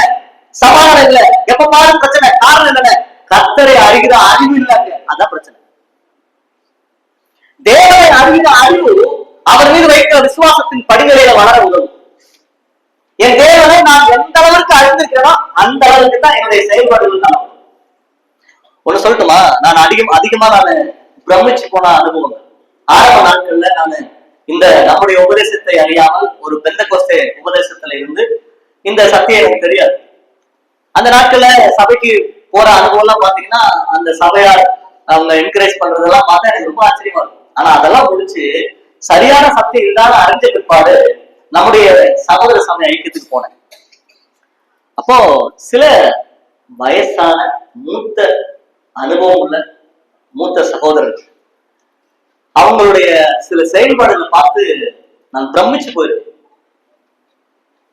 குடும்பம் இருக்கும், பிள்ளைங்க இருக்கும், பொறுப்புகள் இருக்கும் சமுதாயத்துல, குடும்பத்துல அவ்வளவு பொறுப்புகள். அந்த உத்தரவாதங்கள் மத்தியிலும் கூட சபையினுடைய கூட்டங்களை சரியான நேரத்தை ஒரு நாள் மிஸ் பண்ணலாம். வாரத்தில் நடக்கிற எல்லா கூட்டத்திலும் முதலாக இருப்பாங்க. அவங்க சபையில கூப்பிடல, வயசானவங்க அனுபவங்களை விசுவாசிக்க அவ்வளவுதான். சில மூத்த சகோதரர்கள் பொறுப்புள்ளவங்க இருந்திருக்கிறாங்க, சரியான நேரத்துக்கு வருவாங்க. சபை எல்லா பக்கத்துக்கும் அவங்களுக்கு பிள்ளைங்க இருக்கும், குடும்பம் இருக்கும், நிறைய உத்தரவாதம் இருக்கும், வேலை உலக பிரகாரம் நல்ல ஜாப்ல இருப்பாங்க. ஆனாலும் ஒரு நாளும் சபையுடைய ஊழியர்கள் ஒரு கூட மிஸ் பண்றதில்லை. கரெக்டா 9 மணிக்கு மீட்டிங்னா 8:50 இருப்பாங்க அந்த வயசானவங்க பிள்ளைங்களோடு சேர்த்து மொத்தமா. நைட்டு முடிச்சு போகும்போது 9 மணி ஆயிடும். சாயந்தரம் வீட்டுக்கு வந்துட்டு போகும்போது திரும்ப அவங்க வீட்டுக்கு போறவங்க 25 கிலோமீட்டர் டிராவல் பண்ணுவாங்க. டிராவல் பண்ணி போயிருந்தா நான் அவங்க டிராவல் பண்ணிருக்கேன். பிரமிச்சு போயிருக்கு, என்னடா இவ்வளவு அப்படின்னு இந்த ஆண்டவர் தெரிஞ்சு கொடுத்தாங்க. அப்படின்னா சபைக்கு ஒரு முக்கியத்துவம் கொடுக்குறாங்க, அப்படின்னா ஊழியருக்கு இவ்வளவு முக்கியத்துவம் கொடுக்குறாங்க, அப்படின்னா சபையை என்ன கழித்தாங்க. பெரிய கேள்வி வந்துச்சு எனக்கு. ஆனா காலப்போக்கில் அறிஞ்சுக்கிட்டேன், கர்த்தரை அவர்கள் அறிந்த அறிவு அதற்கு அவ்வளவு முக்கியத்துவம் கொடுக்க உதவி செஞ்சு. ஒரு நபர் தேவனுடைய சபைக்கும் தேவனுடைய ஊழியத்துக்கும் சபையுடைய காரியங்களுக்கும் சத்து பிரயாணம் கொடுக்குறாங்க, அவர் கர்த்தரை அறிந்த அறிவு அப்படி. ஒரு சில நிர்மிசாக எனக்கு என்ன 10 பேர் போயிட்டாங்க, நான் போல 60 பேர் நினைச்சா அவங்க அறிந்த அறிவு கொடுக்கலாம். அதனால அவங்க கொடுக்குற முக்கியத்துவம் குறையுது. நான் எந்த அளவு என் தேவனை குறித்து அறிந்திருக்கிறோமோ அந்த அறிவு எங்கள் தேவனை குறித்த விசுவாசத்தை கொண்டு வரும். தேவனுடைய காரியங்களுடைய விசுவாசத்தை எனக்கு கொண்டு வரும். அந்த விசுவாசம் என்ன சும்மா இருக்க விடாது. எப்படியாவது போகும், அந்த நேரம் ஆயிடுச்சு, இன்னைக்கு சபை கூட்டம் இருக்கு, கூலி இருக்கு, இன்னைக்கு அந்த கூட்டம் இருக்கு, இந்த கூட்டம் இருக்கு, இதற்கு முக்கியத்துவம் கொடுக்கிற சிந்தை எப்போ வரும்னா எந்த அளவுக்கு அந்த நபர் கர்த்தரை குறித்தும் அவருடைய சத்தியத்தை குறித்தும் அறிவும் விசுவாசம் உண்டாகிறதோ அந்த அளவுக்கு அது வெளிப்படும். நான் சபையில என்னைக்காவது ஒரு நாள் வரேன், ஞாயிற்றுக்கிழமை வந்து அடுத்த ஞாயிற்றுக்கிழமை வருது பெரிய சாதனை நினைக்கிறேன் அப்படின்னு நினைச்சா நான் கர்த்தரை அறிந்த அறிவு அவ்வளவுதான். அதுதான் வேலை சொல்ற சத்தியம். என் விசுவாசம் எவ்வளவோ அவ்வளவுதான் என் கிரியில காரணம். என் தேவனை குறித்த அறிவு எவ்வளவோ அவ்வளவுதான் என் விசுவாசம். அந்த விசுவாசம் கிரியில இருக்கும். எபிரேயர் 11ஆம் அதிகாரத்தில் சொல்லப்பட்ட அத்தனை வீரர்களும் தங்கள் வாழ்க்கையில தேவனை குறித்த அருகில் வளர்ந்து அந்த விசுவாசத்தை கிரியையில் வெளிப்படுத்தினார். சும்மா நம்ம மாதிரிலாம் சும்மா மேற்போக்கா வாழ்ந்துட்டு விசுவாசங்களுடைய பட்டியல பேர் வந்தவங்க எல்லாம் தங்களுடைய வாழ்க்கை எல்லாவற்றையும் தேவனுக்காய் விற்று போட்டவர்கள். தேவன் சொன்ன வார்த்தைக்காக குடும்பம் தங்களுடைய கோபம் எல்லாவற்றையும் விட்டு போனவங்க. அதனாலதான் தேவன் அவளை கனப்படுத்திருக்கிறார். பிரியர்களே, விசுவாசத்தின் கிரியை குறித்து சிந்திக்கும் போது நீங்கள் நானும் தேவனை விசுவாசிக்கிற விசுவாசத்திற்காக எதையெல்லாம் சாக்ரிஃபைஸ் பண்றோமோ அதன் மூலமாய் தேவன் நம்மை கனப்படுத்துவார். இந்த உலகத்திலே அநேக வாழ்க்கையில தேவன் எல்லாரும் சிறப்பாய் மேன்மையாய் சமாதானமாய் சந்தோஷமாய் கர்த்தர் மேன்மைப்படுத்தி வச்சிருக்கிறார் என்றால் அப்படி இருந்தும் அவர்கள் கர்த்தருக்கு அதிகம் முக்கியத்துவம் கொடுக்கிறாங்க. காரணம் அவங்களுக்கு தெரியும், நான் இந்த நிலைமைக்கு வந்தது காரணம் என் படிப்பு, என் திறமை, என் அன்பு, என் சாமர்த்தியம் இல்ல, என்னை தாயின் உருவாக்கின கர்த்தரே காரணம் அறிவு இருந்துச்சு. அதனால they give to first priority to God. நம்முடைய விசுவாசத்தான கிரியையை வெளிப்படும். நீங்களே நானும் தேவனை விசுவாசிக்கிறோமா? என்ன விசுவாசிக்கிறோம்? கர்த்தர் எனக்கு போதுமானவர், அவர்தான் என் தேவன், அவரால் தான் நான் மூச்சு விடுறேன், அவரால் தான் நான் நிற்கிறேன், நடக்கிறேன். இந்த அறிவும் சிந்தையும் என் விசுவாசத்தில் இருக்குமே, ஆனால் என்னால் தேவ காரியங்களை சாதாரணமா எண்ண முடியாது. தேவ காரியங்களை நிர்விசாரமா எண்ண முடியாது. சில சமயங்கள்ல ஆராதனைக்கு வந்து போறத பெருசா நினைச்சுக்கணும். நம்ம அப்பா இன்னைக்கு போய் ஆண்டவர் ஆரம்பிச்சிட்டேன், இன்னைக்கு போய் கர்த்தர் ஆரம்பிச்சிட்டேன். யாருக்கு வேணுங்க நம்ம ஆராதனை? ஆயிரமான தூதர்கள் மத்தியிலே தேவனாகி கர்த்தர் பரிசுத்தருக்கு ஓய்வில்லாமல் போகப்படுகிற தெய்வத்துக்கு நாம் வந்து ஆராதனை மாற்றோம். ஆனாலும் தேவன் நம்மளை எதிர்பார்க்கிறார். நான் எந்த அளவிற்கு தேவனை விசுவாசித்திருக்கிறனோ அந்த அளவிற்கு கிரியைகளை வெளிப்படுத்தும். அப்ப தேவனை எந்த அளவுக்கு விசுவாசித்திருக்கேன் என்றால் அந்த விசுவாசம் எனக்கு எப்படி வரும்? என் தேவனை குறித்து எந்த அளவுக்கு அறிவு எனக்கு வருகிறதோ அந்த அளவுக்கு இந்த தேவன் எனக்கு விசுவாசம். அதனாலதான் பவுல் சொன்னார், நம்முடைய தேவனையும் கர்த்தராகிய இயேசு கிறிஸ்துவையும் அறிகிற அறிவின் மேன்மைக்காக எல்லாவற்றையும் நஷ்டம் குப்பை என்று சொன்னார். என் தேவனை குறித்து அறிகிற அறிவு எனக்கு வேண்டும். நான் ரட்சிக்கப்பட்டேன்னா அதுக்கப்புறம் நான் ரட்சிக்கப்படும் போது என் தேவனை குறித்து அறிந்த அறிவு என்னன்னா, அவர் ரட்சிகர், என் பாவத்திற்காக பலியானவர், அவர் எனக்காக உயிரோடு இருக்கிறவர். அதற்கு அப்புறம் இந்த தேவனை குறித்து அறிகிற அறிவு என்ன? தேவன் எனக்கு நம்முடைய வேதத்தில் எழுதி கொடுத்திருக்கிறார். ஒவ்வொரு நாளும் என்னோடு பேசுகிறார், என்னோடு வெளிப்படுத்துகிறார், எனக்கு தான் யார் என்பதை காண்பித்துக் கொடுக்கிறார். அவரை குறித்து அறிகிற அறிவு வர வர என் விசுவாசம் வளர்கிறது. அந்த விசுவாசம் கிரியையில வெளிப்படுது. ஆபிரகாம் கர்த்தரை விசுவாசித்தார். ஆபிரகாமுடைய வாழ்க்கையில விசுவாசத்தின் தகப்பன் நம்ம பேசுறோம். அவர் ஆண்டவரை அழைத்த அந்த அழைப்புல, ஆண்டவரை அழைத்த அந்த அழைப்பின் அந்த 12ஆம் அதிகாரத்துல ஆதியாகமத்துல அழைக்கிற அந்த அழைப்புல இருந்து கடைசி வரைக்கும் அவர்கிட்ட விசுவாசம் குறைவே வரல. விசுவாசத்துல அவர் விழுந்து போகல, வந்துச்சு, விசுவாச குறை வந்துச்சு. அப்புறம் எப்படி நம்ம அவரை விசுவாசத்தின் தகப்பன் சொல்றோம்? அவர் வாழ்க்கையில அவிசுவாசம் வந்துச்சுல. 13ஆம் அதிகாரத்துல எனக்கு பிள்ளையா இருக்குன்னு கேட்கிறாரு. அடுத்து வரும்போது இஸ்மாயில் எனக்கு பிள்ளையா இருக்குன்னு கேட்கிறாரு. அப்பெல்லாம் அது அவிசுவாசம் தானே. கர்த்தர் சொன்னாரு, உன் ஜாதியை திறனாய் பெற்று பண்ணுவேன், இளையசன் எனக்கு இருக்கு, என் பிள்ளையா இருக்க வீட்டு விசாரணை பிள்ளையா இருக்கிறப்ப கர்த்தர் கலந்து வாப்பா வெளியே போவாங்க. அங்க பாரு நட்சத்திரத்தை பாரு, மணலை பாரு, இதெல்லாம் எப்படி போனாலும் இத்தனை திறனாய் ஒரு ஜாதி வரும், இளையசன் அவன் கர்த்தர் சொன்னார்ல. அதுக்கப்புறம் இஸ்மாயில் கேட்டாங்க, அந்த அவிசுவாசம் தான். ஆனால் விசுவாசத்தின் தகப்பன் ஆபிரகாம் விசுவாசத்தின் தகப்பன் சொல்றோம். என்ன காரணம்? கர்த்தரை அறிய வேண்டிய விதத்துல அறிந்த பிற்பாடு ஆபிரகாமுடைய வாழ்க்கையில் விசுவாச குறைவல்ல. எப்ப தெரியுமா? உனக்கு பிள்ளை கொடுப்பேன்னு சொன்ன கர்த்தர் எப்ப கொடுத்தாரோ அதுக்கப்புறம் ஆபிரகாம் ஒரு இடத்துல விசுவாச சர்க்கிள் பார்க்க முடியாது. 14 வருஷம் ஆச்சு, பிள்ளைகளுடைய பரிசெலுத்தார், துணி அளவுல சந்தேகம் பண்ணாங்க, தைரியமா போய் பரிசெலுத்த போனாங்க. என்ன அந்த விசுவாசம் தைரியம் எங்க வந்துச்சு? இத்தனை வருஷம் கர்த்தர் சொன்னாரு, எனக்கு அவிசுவாசம் இருந்துச்சு, ஆனால் அவர் சொன்னதை நிறைவேற்றினார். எனவே கர்த்தர் பிள்ளைய பலி கூட சொன்னார். இந்த பிள்ளைகளால சந்ததி உண்டாவது சொன்னவர் பலி செலுத்த சொன்னார். திருப்பி எனக்கு பிள்ளை கொடுப்பாரு, இந்த பிள்ளையை திருப்பி உயிரோட தருவாருன்ற விசுவாசம் அவருக்குள் வந்ததுனால பலி செலுத்தினான்னு சொல்லி இதே எபிரேயர் 11ஆம் அதிகாரத்துல வாசிக்கிறோம். என் வாழ்க்கையில தேவனை குறித்து எந்த அளவுக்கு அறிவு எனக்கு வளர்ந்ததோ அந்த அளவுக்கு தேவன் உள்ள விசுவாசத்தின் ஸ்திரத்தன்மை எங்களுக்கு அப்படி ஸ்திரத்தன்மையில் பெருகினவர்கள் தான் இந்த விசுவாச வீரர்கள் 11ஆம் அதிகாரத்தில். விசுவாசத்தின் படிநிலையை நாம் முதலாவது புரிந்து கொள்ளணும். என் வாழ்க்கையில நான் தேவனை குறித்து அறிகிற அறிவு என்னிலே வரும்போதுதான் உண்மையான விசுவாசத்தின் அனுபவத்துக்குள் நான் வருகிறேன். முதலாவது விசுவாசத்தின் படிநிலை. இரண்டாவது இந்த விசுவாசத்தை கிரியையில காண்பிக்கிற அனுபவம். விசுவாசத்தை கிரியையில காண்பிக்கிற அனுபவம் சொல்லி நம்ம பேசுறோமே, விசுவாசத்தை கிரியையில காண்பித்தவர்கள் இந்த 11ஆம் அதிகாரம் சொல்லப்பட்ட எல்லாரும் விசுவாச வீரர்கள் மட்டும்தான் நம்ம யோசிக்கிறோம். விசுவாசத்தின் கிரியை அப்படின்னு சொன்னா நேரம் யாருக்கு போயிடுவோம். விசுவாசம் கிரியை இல்லாத விசுவாசம் செத்துதான் இருக்கு அப்படின்னு அங்க சொல்லுவோம். அது இல்ல, இதுதான் விசுவாசத்தின் கிரியை. 11ஆம் அதிகாரத்தில் சொல்லப்பட்ட அத்தனை பேரும் தங்களுடைய விசுவாசத்தை கிரியை காண்பிச்சவங்க. ஆபேல் தேவனை விசுவாசித்தார், அதனால கிரியையில வெளிப்படுத்த என்ன தேவனுக்கு மேன்மையான பலி செலுத்துறார், அதுதான் கிரியை. நோவா தேவனை விசுவாசித்தார், தேவ எச்சரிப்பை பெற்று பயபக்தி உள்ளவனானார், அதுதான் கிரியை. விசுவாசத்தோட எல்லாரும் கிரியை செஞ்சாங்க.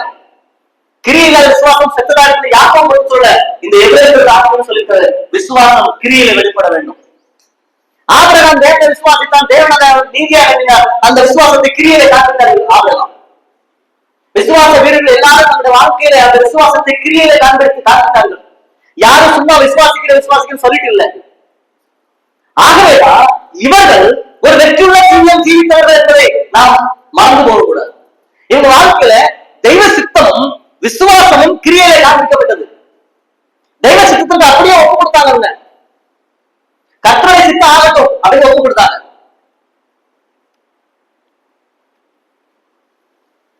விசுவாசத்தின் கிரியை என்பது சாதாரணமானது. நான் அடிக்கடி யோசிக்கிறது, தானியேல் சாத்ராக் மேஷாக் ஆபேத்நேகோ குறித்து வாசிக்கிறோம். நமக்கெல்லாம் பரிச்சயமானவங்க எல்லாம். எங்களுடைய தேவன் உங்களை தப்புவிக்க வல்லவரா இருக்கிற அந்த அக்கினி சூளை, இதை நீ வழிபடு, இதுக்கு சாஸ்தாங்கமா விழுந்து பணிந்துக்கும், இல்லைன்னா எங்க போடப்படுது, அக்கினி சூளைக்குள்ள போடப்படுது. எங்களுடைய தேவன் எங்களை தப்புவிக்க வல்லவராய் இருக்கிறார். அதோட நிப்பாட்டுமா இல்லையா? தப்புவியாமல் போனாலும் அதென்ன அப்ப தப்புவிக்க மாட்டார். அவிசுவாசமாங்க அங்க அவிசுவாசம் வந்துருச்சா? கர்த்தர் தப்புவிக்காம போய் வரும். அது அவிசுவாசம் இல்ல, தெய்வ சித்தத்துக்கு கொடுக்கிறது. ஒருவேளை இந்த அக்கினியை போய் செத்துதான் அந்த தேவனுடைய நாமத்தை மகிமைப்படுத்தா ரெடி. கர்த்தருடைய சித்தம் அதுவா நான் ரெடி. எங்க ஆண்டவர் தப்புவிப்பாரு. தப்புவியாமல் போனாலும் தட் மீன்ஸ் எங்களை தப்புவிக்காம நாங்க அக்கினிக்குள்ள போய் செத்துதான் அவரை மகிமைப்படுத்தணும் அவருடைய சித்தமா இருந்தா நாங்க ரெடி. அதுதான் அந்த அவிசுவாசம் இல்ல. அவர் அளித்த விசுவாசத்தை தைரியமாய் கிரியை வெளிப்படுத்தினாங்க. கர்த்தர் 4வது நபராய் அக்னி சூளை நடுவில் புரியல. என்னைக்கு நாம அறிந்த விசுவாசத்தை கிரியில காண்பிக்கிறோமோ அப்பதாங்க தேவன் நம்மோடு இருக்கிறத அனுபவிக்க முடியும். இல்லைன்னா ஒருபோது அனுபவிக்க முடியாது. யோசேப்போடு கர்த்தர் இருந்தாரு, சும்மா எல்லாம் கர்த்தர் இல்லாங்க. யோசேப்பு தன் வாழ்க்கையை முற்றிலும் தெய்வ சித்தத்திற்கு ஒப்பு கொடுத்திருந்தான். அவனுக்கு சொப்பனை காண்பிக்க முடியாது தெரியும், அவங்க அப்பா அம்மா சொப்பனத்துக்கு சொல்ல போது தெரியும், என் வாழ்க்கையில கர்த்தர் ஏதோ நினைச்சிருக்காரு. அந்த பிளான் கண்டிப்பா நிறைவேறும். அதனாலதான் தன் சகோதரர்கள் குளிப்பு தூக்கி போட்ட போது முறுமுறுக்கல, அங்கிருந்து போர்ச்சுகல் வீட்டுக்கு வந்த போது முறுமுறுக்கல, போர்ச்சுகல் வீட்டுக்கு வந்து அனாவசியமா குற்றம் சாட்டப்பட்டு சிறைக்கு போன போது முறுமுறுக்கல, எந்த இடத்துல முறுமுறுக்கல. எனக்கு தெரியும், நான் அறிந்த தெய்வம் எனக்கு முன்னாடியே சொல்லிட்டாரு, எனக்கு இப்படிப்பட்ட அனுபவங்களை ஆண்டவர் காண்பிச்சாரு, நிச்சயமா நடக்கும். விசுவாசத்தா ஆகவே அதை கிரியில் வெளிப்படுத்தா. என்ன கிரியை? என் வாழ்க்கையில கர்த்தர் சொன்னது நடக்கும். எனக்கு அதுக்கிடையே என்ன நடந்தாலும் பரவாயில்ல, மரணமே வந்தாலும் பரவாயில்ல, தேவன் என்னை குறித்து வைத்திருக்க திட்டம் நிறைவேறும். எனவே என்னுடைய வாழ்க்கையில நான் செய்ய வேண்டிய கிரியைகளை கரெக்டா செய்யணும். அது விட்டு இருந்தான். தேவனுக்கு பயபக்தி உள்ளவனா இருந்தா, பாவத்தை கண்டு விலகி ஓடினா, எல்லாருக்கும் பாடத்திலும் கஷ்டத்திலும் நெருக்கடியிலும் அவமானத்திலும் பொறுமையாய் சதித்து தேவனை அர்ப்பணித்தார். அதான் கிரியை. அந்த விசுவாசத்தின் கிரியை தேவனை நிலைப்படுத்தினார். கர்த்தர் அவரோடு இருந்தார், தேவன் யோசிப்போடு இருந்தார், கர்த்தர் யோசிப்போடு இருந்தார். பகலில் வாசிக்கணும். என்ன காரணம்? நாம் எப்போது விசுவாசித்த தேவனை அந்த கிரியை வெளிப்படுத்துறோமோ அப்பதான் கர்த்தர் நம்ம உணர முடியும். என் வாழ்க்கையில விசுவாசத்தை கிரியை வெளிப்படுத்தாம கர்த்தர் எங்க இருக்கிற கர்த்தர் எங்க இருப்பார்? இதே உலகத்தின் முடிவு முடியும் சகல இடத்துல உங்களோட கூட கட்டப்பட்டாரு. யாருக்கு சொன்னாரு? எப்ப சொன்னாரு? நீ போய் உலகத்துக்கு போய் சர்வ சிருஷ்டிக்கு சொல்லு,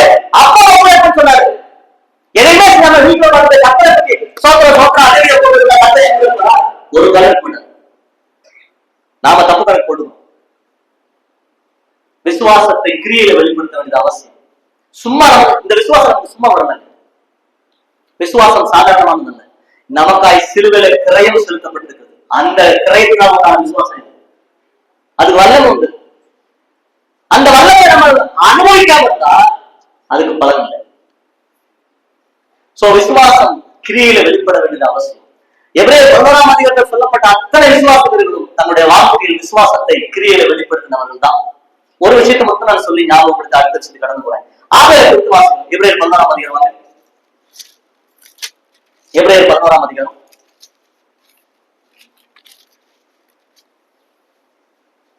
விசுவாசத்தினாலே ஆபேல் காயினுடைய பலியிலும் மேன்மையான பலியை தேவனுக்கு செலுத்தினான். அதனாலே அவன் நீதிமான் என்று சாட்சி பெற்றான். அவனுடைய காணிக்கைகளை குறித்து தேவனே சாட்சி கொடுத்தார். அவன் மரித்தும் இன்றும் பேசுகிறான். இதுல ஆபேல் தேவனுக்கு காணிக்கை செலுத்தினான். எப்படி காணிக்கை செலுத்தினார் சொல்லப்பட்டிருக்கிறது? ஆவியானவர் மேன்மையான பலியை செலுத்தினான்னு சொல்லியிருக்கிறார். அப்ப காயினை விட மேன்மையான பலி, நான் கேட்கிறேன், காயினை விட மேன்மையான பலி செலுத்தும் அளவுக்கு அவன் என்ன கர்த்தரை அறிஞ்சான்? கர்த்தரை அறிந்து கொள்வதற்கு யார் சொல்லிக் கொடுத்திருப்பான்? யார் சொல்லிக் கொடுத்திருப்பான்? அவங்க பெற்றோர் தான். சரி, பெற்றோர் வந்து ரெண்டு பிள்ளைகளுக்கும் ஒருத்தருக்கு கூட நல்லா கர்த்தரை கொடுத்து ஒருத்தருக்கு கூட ஆரோக்கிய பார்த்து கற்றுக் கொடுத்து சொல்லாம இருப்பாங்க. ரெண்டு பேருக்கும் ஒன்று கூட சொல்லி கொடுத்திருப்பாங்க. அப்புறம் ஆலயம் மட்டும் எப்படி மேன்மையான ஒரு சிந்தை வச்சு தன் தகப்பனும் தாயும் சொன்ன அந்த தெய்வத்தை குறித்து அறிகிற அறிவு. நிறைய சமயங்கள நம்முடைய கிரியைகள் என்னோடு கூட இருக்கிற மற்ற சகோதரர்களை விட எவ்விதமா இருக்கு நம்ம ஒப்பிட்டு பார்க்க கூடாது. ஏன் அவர் எப்படி இருக்காரு, இவர் அப்படி ஒப்பிட்டு பார்க்க கூடாது. ஆனா அதே சமயத்துல இன்னொரு ஒப்பீடு தேவை. இன்றைக்கு நான் தெய்வ சமூகத்தை வந்து நான் ஆராதித்தேனே, என்னுடைய ஆராதனை இந்த சகோதரர்கள் தேவனுக்கு உண்மையான பரிசுனா என்ன, தேவனால் அங்கீகரிக்கப்பட்ட ஆராதனை நிறைவேற்றுகிறேன்னா நான் செலுத்தின பலிகள் என்னோட மற்றவர்களை அதிகப்படியா நேர்மையான பலியாக தேவனை அங்கீகரித்திருக்கிறாரா யோசிச்சு பார்க்கணும். அது எதுல வெளிப்படுதுன்னா எந்த அளவுக்கு தேவனை விசுவாசித்திருக்கிறதோ அந்த அளவுக்கு தான் அது கிரியில் வெளிப்படும். நிறைய சமயங்களில் கர்த்தருடைய பந்தியை நிர்விசாரமா அனுபவிக்கிறது விசுவாசம் உண்டு. நான் பார்த்தது நிறைய பேர். நான் ஒரு சிலர்கிட்ட தைரியமா போய் சத்தம் போட்டிருந்தேன், பிரதர் இதை நிர்விசாரமா எடுக்காதீங்க, கர்த்தருடைய வசனம் பொய்யல, இதை துணிகரமாய் பங்கு பெறுவர்களுக்கு பலவீனம் வரும், அதையும் மீறி செஞ்சா வியாதி வரும், அதையும் மீறி பண்ணனா மரணம் தான் வரும். வேதம் சொல்லுது, நான் சொல்றேன். ஆனாலும் நிர்விசாரமாய் பங்கு பெறுவது உண்டு. காரணம் தெரியுமா? அவர்கள் கர்த்தரை அறிந்த அறிவு அவ்வளவுதான், வேதத்தை விசுவாசிக்கிற அறிவு அவ்வளவுதான். பிரியமானவர்களே, நிறைய சமயம் நான் தைரியமா சொல்றேன், ஒருவேளை அநேகர் பார்த்து கொண்டிருக்கிறாங்க யூடியூப்ல, கர்த்தருடைய பக்தியை நிர்விசாரமா அனுபவித்த அநேகர் நான் பார்த்த அநேகர் உயிரோடு இருக்கு. வாரத்தில் ஏற்பாடும் மன விருப்பப்படி கட்டளை புசித்து கட்டளை புடிச்சு வந்து கட்டளை பந்து பக்தி அநேகர் உயிரோடு வாழ வேண்டிய வயசு. அநேக சமயங்களில் நாம் அறிந்திருக்கிற விசுவாசத்துடைய நேர்மை நமக்கு தெரியல, தேவன் நமக்கு கொடுத்திருக்கிற வேதத்துடைய சத்தியத்துடைய சட்டம் நமக்கு தெரியல. நான் தேவனை விசுவாசிக்கிறது உண்மையானால் அந்த விசுவாசத்தின் கிரியை தெய்வ சமூகத்துக்கு வரும்போது எப்படி ஒரு பிரதான ஆசாரியர் பரிசுத்த சமூகத்துக்குள்ள போகும்போது அவனுக்கு இருக்கிற அந்த பயம், அவனுக்கு இருக்கிற அந்த பதட்டம், அந்த நடுக்கம், அது நமக்கு வாழும். அது இல்லைன்னா கர்த்தரை அறிந்த அறிவும் அவனுக்கு வைத்திருக்கிற விசுவாசமும் குறைவு நடக்கும். அப்படியே சாதாரணமா எனக்கு என்னன்னு ஒரு கம்பெனிக்கு போற மாதிரி, நிர்வாகத்துக்கு ஒரு ஏதோ ஒரு ஸ்கூலுக்கு போற மாதிரி எனக்கு என்னன்னு போயிட்டு வரதில்ல தெய்வ சமூகம். நம்ம எந்த அளவுக்கு புரிந்திருக்கிறோம், எந்த அளவுக்கு தேவனை குறித்து அறிந்திருக்கிறோமோ அந்த அளவுக்கு நமக்கு புரியும். இது எப்படி உண்டாகும்? ஒவ்வொரு நாளும் கர்த்தருடைய பாதத்தில் உட்கார்ந்து இந்த வேதத்தை கிரமமா வாசித்து தேவனோடு நேரம் செலவிடும் போது தேவன் தான் யார் என்பதை நமக்கு வெளிப்படுத்துவார். நம்முடைய வாழ்வின் அனுபவங்கள் தேவனோட உறவை மூலமாய் அவரை அறிகிற அறிவு நமக்கு உண்டாகும். சோ இந்த அருமையான காலத்துல நீங்களும் நான் உண்மையிலேயே ஒரு வெற்றியுள்ள வாழ்க்கை வாழ்றோம், ஆவிக்குரிய நிலையில ஒரு வெற்றியுள்ள வாழ்க்கை வாழ்றோமா அப்படின்னா அதுக்கு ரெண்டு விஷயம். ஒண்ணு, தெய்வ சித்தம் என் வாழ்க்கை நிறைவேறா, நான் தேவனுடைய சித்தத்திற்கு என்னை அர்ப்பணித்திருக்கிறேனா. ரெண்டு, என் வாழ்க்கையில் தேவனை விசுவாசித்தனா, அந்த விசுவாசத்தை கிரியையில வெளிப்படுத்திருக்கிறேனா. விசுவாசத்தின் கிரியையின் அனுபவங்கள் எப்படி? இன்னொரு விஷயத்தை நான் சொல்லி முடிக்கிறேன். விசுவாசத்தின் கிரியை, விசுவாசத்தின் கிரியை சொல்றேன். இந்த எபிரேயர் 11ஆம் அதிகாரத்துல 3 விஷயத்துல, ஒண்ணு விசுவாசத்தின் படிகளை, இரண்டாவது விசுவாசத்தின் கிரியை. எல்லாரும் விசுவாசத்தை கிரியை காட்டுட்டாங்க. யோசேப்பு கூட நான் சாகும் போது என்ன சொன்னார்? கர்த்தர் ஒரு நாள் சந்திப்பாரு, என் எலும்பு விட்டு போயிடாதீங்க, இங்க நினைச்சிருங்க, காரணத்துக்கு கொண்டு போயிடுங்க. எவ்வளவு விசுவாசமா சாகிறதுக்கு முன்னாடியே அவ்வளவு தெளிவா சொல்லி செத்தார். அதாங்க விசுவாசத்தின் கிரியை. இந்த விசுவாசத்தின் கிரியை குறித்து இந்த அதிகாரம் ஃபுல்லா வாசிக்கணும். இதுக்கப்புறம் இந்த அதிகாரத்தை நம்ம படிக்கிறோம் தெரியுமா? விசுவாசத்தின் கிரியைக்கு தேவன் கொடுத்த பலன். யாரெல்லாம் விசுவாசித்தார்களோ, விசுவாசித்தவர்கள் எல்லாரும் கிரியை செய்தார்களோ, அந்த கிரியைக்கு தேவன் அவரவர்களுக்கு பகிர்ந்து கொடுத்த பலன்கள் இந்த எபிரேயர் 11ஆம் அதிகாரம் ஃபுல்லா படிக்க முடியும். நம்ம வாழ்க்கையில விசுவாசத்தை கிரியையில காண்பிக்கிறோமா? இந்த எபிரேயர் 11ஆம் அதிகாரத்துக்காக 3 வசனத்தை மட்டும் நான் வாசி ஞாபகப்படுத்துறேன். 11ஆம் அதிகாரம் 1-3 வசனம். விசுவாசமானது நம்பப்படுகிறவர்களின் உறுதியும் காணப்படாதவர்களின் நிச்சயமா இருக்குது. நல்ல கவனிங்க. அதனாலே, எதனால? விசுவாசத்தினாலே முன்னோர்கள் நற்சாட்சி பெற்றார்கள். முன்னோர்கள் விசுவாசத்தினாலே நற்சாட்சி பெற்றார்கள். சரிங்களா? இப்போ 4ஆம் வசனத்துக்கு வாங்க. 3ஆம் வசனத்தை விட்டுருங்க. விசுவாசத்தினாலே நற்சாட்சி பெற்றாங்க வாசிச்சோம் இல்லையா? 2ஆம் வசனத்துல. இப்ப 4ஆம் வசனத்துல விசுவாசத்தினாலே ஆபேல் காயனுடைய பலியிலும் மேன்மையான பலியை செலுத்தினார். அந்த நற்சாட்சி பெற்ற முன்னோர்களை பத்தி தான் இந்த பாடம் ஃபுல்லா, இந்த அதிகாரம் ஃபுல்லா. அவங்க விசுவாசத்தினாலே நற்சாட்சி பெற்றார்கள். ஆனால் நாம் 3ஆம் வசனம் படிங்க. விசுவாசத்தினாலே நாம் உலகங்கள் தேவனுடைய வார்த்தையால் உண்டாக்கப்பட்டதென்றும் இவ்விதமாய் காணப்படுகிறவர்கள் தோற்றப்படுகிறவர்களால் உண்டாகவில்லை என்றும் அறிந்திருக்கிறோம். அவ்வளவுதான். நமக்கு ஒரு அறிவு மட்டும்தான், நாலேஜ் மட்டும்தான், பிராக்டிகல். முன்னோர்கள் இந்த விசுவாசத்தால் நற்சாட்சி பெற்றார்கள். ஆனா நாம் அறிந்திருக்கிறோம். அவ்வளவுதான். அபிரகாம் இப்படி வாழ்ந்தாரு, தாவீது இப்படி வாழ்ந்தாரு, யோசேப்பு இப்படி வாழ்ந்தாரு. நீ என்ன பண்ற? நாம் என்ன செய்யணும்? நம்முடைய வாழ்க்கையினுடைய விசுவாசத்தின் கிரியின் அனுபவங்கள் எவ்விதமா இருக்கு? என் வாழ்க்கை விசுவாசத்தை ஒருபோது கிரியில காண்பிக்கவே இல்லைங்க. நான் எப்படி வெற்றியுள்ள வாழ்க்கை சொல்ல? விசுவாச வாழ்க்கையில, ஆவிக்குரிய வாழ்க்கையில வெற்றியுள்ள வாழ்க்கை வாழ்க்கைன்னு சொல்லி எப்படி சொல்ல முடியும்? சாகும்போது பெட்டியில மட்டும் எழுதிருக்கலாம், நல்ல போராட்டத்தை போராடி ஓட்டத்தை முடித்து விசுவாசத்தை காத்துக் கொண்டேன். ஒரு பிரயோஜனம் கிடையாது. இன்னைக்கு எத்தனையோ கல்லறைகள்ல வீணாக எழுதப்பட்டிருக்கு. ஓடினார், ஓட்டத்தை முடிச்சார். என்ன ஓட்டத்தை முடிச்சார்? வாழ்ந்ததெல்லாம் குடும்பத்துக்காக, வாழ்ந்ததெல்லாம் உலகத்துக்காக, வாழ்ந்ததெல்லாம் சுயேட்சைப்படி. ஆனா எழுத்து மட்டும் நல்ல போராட்டம், போராட்டம், வாழ்க்கையை ஓடி முடிச்சார். கிரீடு கிடைக்கும், போனதான் தெரியும். விசுவாசத்தை கிரியை காண்பிக்கிறது. 3ஆவது நான் சொல்லி முடிக்கிறேன். விசுவாசத்தின் கிரியைக்கு பலன் உண்டு. ஆனா ஒன்னே இது மட்டும் சொல்றேன். இந்த விசுவாசத்தின் கிரியைக்கான பலன் என்னுடைய உங்களுடைய வாழ்க்கையில, நானும் தேவனை விசுவாசிக்கிறேன், நீங்களும் தேவனை விசுவாசிக்கிறீங்க. நானும் விசுவாசத்தை கிரியை செய்யறேன், நீங்களும் விசுவாசத்தை கிரியை செய்யுங்க. இந்த உங்களுக்கும் எனக்கும் விசுவாசத்திற்கான கிரியைக்கு தேவன் கொடுக்கிற பலன் உங்களுக்கு இருக்கிற மாதிரி எனக்கு இருக்குமா? இல்ல. எனக்கு இருக்கிற மாதிரி உங்களுக்கு இருக்குமா? ஒருபோதும் கிடையாது. அதுதான் இங்க எபிரேயர் 11ஆம் அதிகாரம். விசுவாசித்த எல்லாரும் கிரியை வெளிப்படுத்தினார்கள். கிரியை செய்த எல்லாருக்கும் பலன் ஒன்று போல கிடைச்சதானே? இல்ல, ஒவ்வொருத்தருக்கும் ஒவ்வொரு மாதிரி கிடைச்சது. கற்றுக் கொடுத்தாரு. ஏன்னா விசுவாசம் ஒண்ணுதான், விசுவாசத்தை கிரியை காண்பிக்கிற அனுபவமும் ஒண்ணுதான். ஆனா பலன் மட்டும் ஏன் கர்த்தர் வேற வேற கொடுத்தாரு? அதுதாங்க அவருடைய சித்தம். That is God's plan. விசுவாசத்தை கிரியில காண்பிக்கிறவர்களுக்கு தேவன் தம்முடைய சித்தத்தின்படி அவர்களுக்கு பலம் கொடுக்கிறார். இதை ஏன் ஆண்டவர் கேள்வி கேட்க முடியும்? நமக்கு அதிகாரம் கிடையாது. என்ன ஆண்டவரே, நானும் அவருக்கு ஒரு சமயம் தான் ஐக்கியப்பட்டோம், நானும் அவரும் ஒருவரும் தான் ரட்சிக்கப்பட்டோம், ஒரே கையில ஞானஸ்தானம் எடுத்தோம். அவரும் விசுவாசத்தை கிரியை செய்யறார், நானும் விசுவாசத்தை கிரியை செய்யறேன். அவர் வாழ்க்கைக்கு மட்டும் இவ்வளவு நன்மை கிடைக்கும், எனக்கு ஒன்றும் வரமாட்டேங்க. இத்தனை வருஷமா நானும் அவரோட சமைக்க போறேன், நாங்கெல்லாம் ஒரே சமையல ஐக்கியம் இருக்கிறோம். அவருக்கு ஒரு பாடம் அந்த மாதிரி தெரியல, ஒரு கஷ்டம் அந்த மாதிரி. எனக்கு தானே அடிமேல அடி விடுது. ஏன் ஆண்டவரே இப்படி நம்ம கேள்வி வருதா இல்லையா? உண்மையா கர்த்தரை சார்ந்து வாழும் போதும், உண்மையா கர்த்தருக்காக கிரியை செய்யும் போதும், உண்மையா பயபக்தியா குடும்பமாய் தேவனை சார்ந்து வாழும் போது, தேவனை நம்பி வாழும் போதும், நமக்கு வருகிற பலனையும் மற்றொரு அனுபவத்தை நன்மைகளை பார்த்து நாம சில சமயங்களை வேதனைப்படுறோம். ஆண்டவரை ஏன் ஆண்டவர் எனக்கு மட்டும் இப்படி? ஒரு வாழ்வு பிள்ளை என்ன கேட்டுச்சு, அங்கிள் எங்க அப்பாவும் அம்மாவும் நாங்க பிறந்ததுல இருந்து 2 பேரும் குடும்பமா முழங்கால் போட்டு ஜெபம் பண்ணுவாங்க. நாங்க பிறந்த பிற்பாடு நாங்களும் இந்த ஆண்டவர்கள் வளர்க்கப்பட்டோம். ரெகுலரா சபைக்கு வரோம். எங்களுடைய அறிவிற்கு தகுந்தால் கூட ஒரு நாளும் நாங்க ஆராதனை மிஸ் பண்ணணும்னு நாங்க நினைச்சதில்லை. எங்க அப்பா அம்மா சொல்லி கொடுத்தது இல்லை. இவ்வளவு நாள் நாங்க சபைக்கு வந்துட்டு இருக்கோம். இத்தனை வருஷம் ஆச்சு. ஆனால் இன்னும் எங்க குடும்பத்துல நான் பிறக்கிறதுக்கு முன்னாடி இருந்த கஷ்டம், கடன் தொல்லை, சுமைகள் இன்னும் நீங்களே.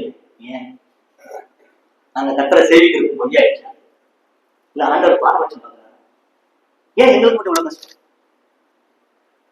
ஏன் ஆண்டவர் எங்களுக்கு இவ்வளவு கஷ்டம்? இத்தனை 15 வருஷம் 15 வருஷம் ஆச்சு இந்த கத்தரை தான் நம்பி வாழ்றோம். ஒரு நாள் எங்க ஆண்டவர் எங்க பெற்றோர் இந்த வேலை தொட்டு விலகி போன்னு சொல்லி கொடுக்கல. பயபக்தியா இருக்கிறோம். ஒவ்வொரு நாளும் குடும்பமா ஜெபிக்கிறோம், வேதத்தை தியானிக்கிறோம், ஆண்டவர் ஆராதிக்கிறதுக்கு வேலைக்கு வருகிறோம். கத்தருக்கு எங்களால எங்களுடைய சிந்தைக்கு ஏற்றபடி நாங்கள் பயபக்தியா வாழ்றோம். ஆனாலும் எங்களுக்கு இந்த கஷ்டம், பாடு, உபத்திரவம், இந்த கடன் தொல்லை தீர்வையாக்குது. தீர்வையாக்கு ஏன்? என்ன காரணம்?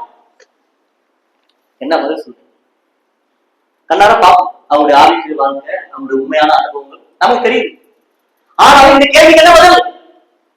ஒரே பதில் தான், தட் இஸ் காட்ஸ் வில். அவ்வளவுதான். அதுதான் தெய்வ சித்தம். இந்த பாதையில்தான் கட்டம் வச்சிருக்காரு. அவ்வளவுதான், வேற பதிலே கிடையாது. இந்த கடினமான அனுபவத்தின் ஊடாக கருத்து வரும் கத்தம் வரைக்கிறாரு, வேற வழியே கிடையாது. அப்ப ஆண்டவர் பாசை பண்றதுனால he loves you. உன்னை ஆண்டவர் நேசிக்கிறார். அப்பவே இது that is plan. ஒரு நோக்கம் வச்சிருக்காரு. உனக்கு இன்னைக்கு தெரியாது.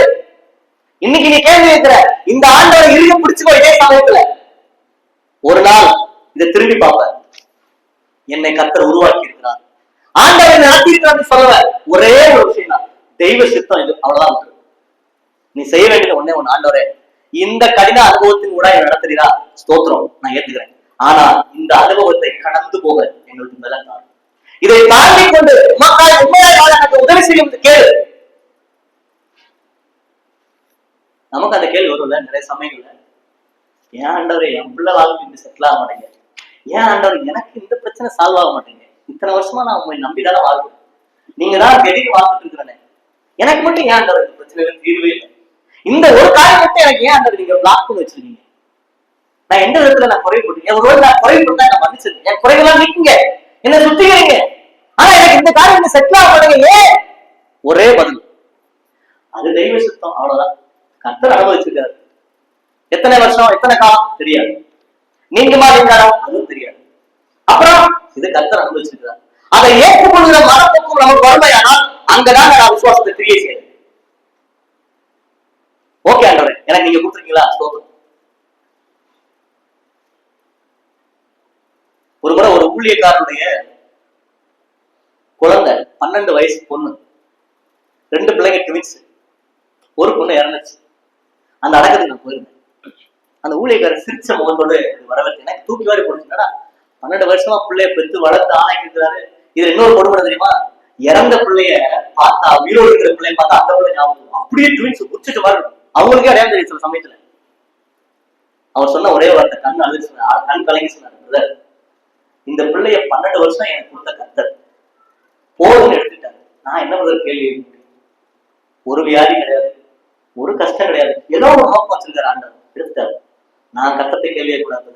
கர்த்தத்தை கேள்வி கேட்டா அந்த பிள்ளையை கொடுக்கும் போது நான் கேட்டுக்கணும், ஏன் ஆண்டவர் இந்த பிள்ளையை கொடுத்தேன்னு கேட்டுக்கணும். ஒரு நோக்கத்துக்காக கொடுத்தாருன்னு நினைச்சுக்கிட்டேன்.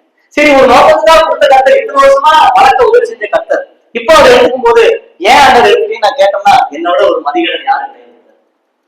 சோ கர்த்தர் இந்த ஊழியத்தின் அனுபவத்தில் இதையும் ஒரு பயிற்சி எனக்கு கொடுத்திருக்கிறாரு, நான் ஏற்றுக்கிறேன். அதுதாங்க விசுவாசத்தின் கிரியை.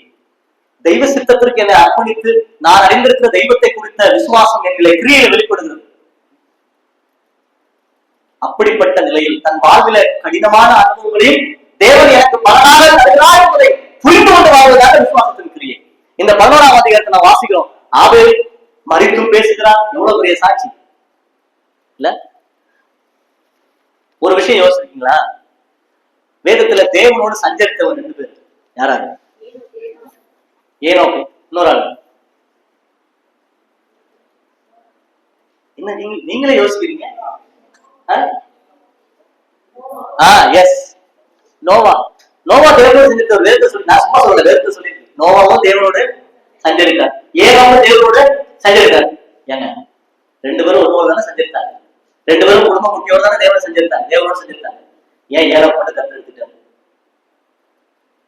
ஏன் எடுத்துட்டாரு?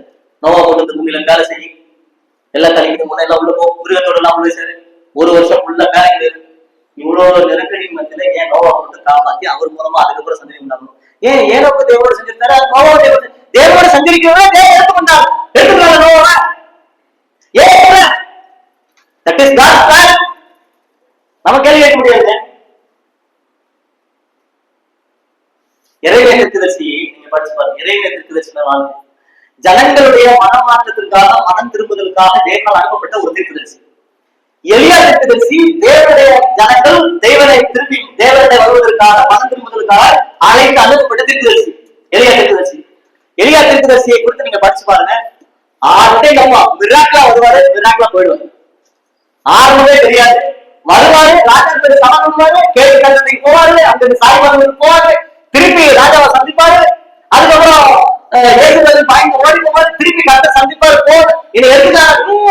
நீ நினைக்கிற போது அவனை சாப்பிட மாட்டேன், இவ அதை செய்ய சொல்லி போய் எகுவ ராஜா வாங்கும்போது எல்லாத்துலயும் நான் எடுத்துக்கிறேன். என்ன ஒரு அற்புதமான வாழ்க்கை எளியா வாழ்க்கை. திருக்குதரிசி தானே, இறைமையாவும் திருக்குதரிசி தானே.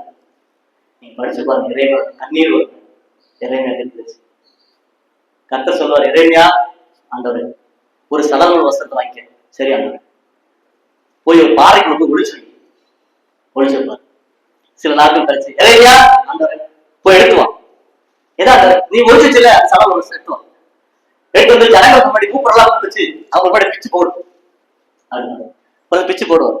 கர்த்தர் இப்படி செய்வார் அப்படின்னு சொல்லுவார் இறைமையா. பைத்தியக்காரன், ஏதோ மெண்டல் பிடிச்சு போறாரு. காட்டுக்கு போறாம எடுத்து ஒழிச்சிருக்கா வந்து எடுத்து போடுறாங்க. இறைமையா அந்த கொய்யா வீடு போறாங்க. அங்க ஒரு மண்பானை எடுக்கலாம், எடுத்தாங்க. மூப்பெல்லாம் கூப்பிடு, எல்லாரும் கூட இங்க வா, அவங்க வீடு மண்பானை போட்டு உடனே லூசு பிடிச்சிச்சு அவருக்கு. இறைமையா திடீர்னு போராட்டம் போடுறாங்க. அவ்வளவு சித்திரவதை அனுபவம், கொடுமை அனுபவம் தெரிஞ்சிருச்சு. ஏங்க எலியாவை அனுப்புற மாதிரி ஆண்டவர் வேற எடுத்து நல்லா தெரிஞ்சிருச்சியா? ஏன் எலியா தெரிஞ்சு மட்டும் அப்படி ஒரு வாழ்க்கை, இறைமையா தெரிஞ்சு மட்டும் இப்படி ஒரு வாழ்க்கை? கேள்வி கேட்க முடியாது. அது அவருடைய திட்டம், அவருடைய தீர்மானம். புதிய ஏற்பாடு நான் காலையில சொன்னது போல அப்போஸ்தலர் நடவடிக்கைகள் 6ஆம் அதிகாரத்துல 7 பேரை செலக்ட் பண்றாங்களா? 7 பேர்ல யாராரு? ஸ்தேவான், பிலிப்பு, அப்புறம் இப்படி ஒரு 6 பேர் படிக்கும். 7ஆம் அதிகாரத்துல அந்த 7 பேர்ல ஒரு ஆள் யாரு? ஸ்தேவான். ஸ்தேவான் பிரசங்கம் பண்றாரு. ஒரு பிரசங்கத்திலே அவர் அடிச்சு கொள்றாங்க. 7ஆம் அதிகாரத்தோட அவர் வாங்க சாப்டர் க்ளோஸ். ஸ்தேவானும் எப்படி பரிசுத்தாவி பலனால விசுவாசம் நிறைந்தவரோ அதே மாதிரி பிலிப்பும் விசுவாசத்தால பரிசுத்தாவி நிறைந்தவர். 7ஆம் அதிகாரத்தோட ஒரு சாப்டர்ல நோவா ஸ்தேவானுடைய வாழ்க்கையை ஆண்டவர் க்ளோஸ் பண்ணுது. 8ஆம் அதிகாரத்துல பிலிப்புடைய வாழ்க்கை ஆரம்பிக்குது. பிலிப்பு போறாரு, சமாதானத்துக்கு போறாரு, பிரசங்கம் பண்றாரு, பெரிய கூட்டம் ரசிக்கப்படுது, மக்களே ரசிக்கப்படுது. அற்புதம் நடக்குது. ஆண்டவர் அங்கிருந்து வனாந்தரத்துக்கு கூட்டு போறாரு, கட்டாயம் ரசிக்கப்படுறோம், அங்கிருந்து கத்தர் எடுத்தாரு. என்னங்க வாழ்க்கை இது? 2 பேரும் 7 பேர் ஒரு சக்திப்பட்டவங்க தானே, பந்திக்கு சாப்பிட்டு செய்யறதா பெருமாள் தானே 2 பேரும்.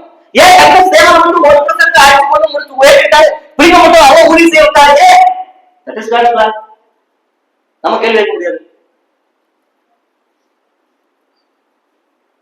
எப்படி 11ஆம் அதிகாரத்தை வாசிக்கிறோம் இல்லையா?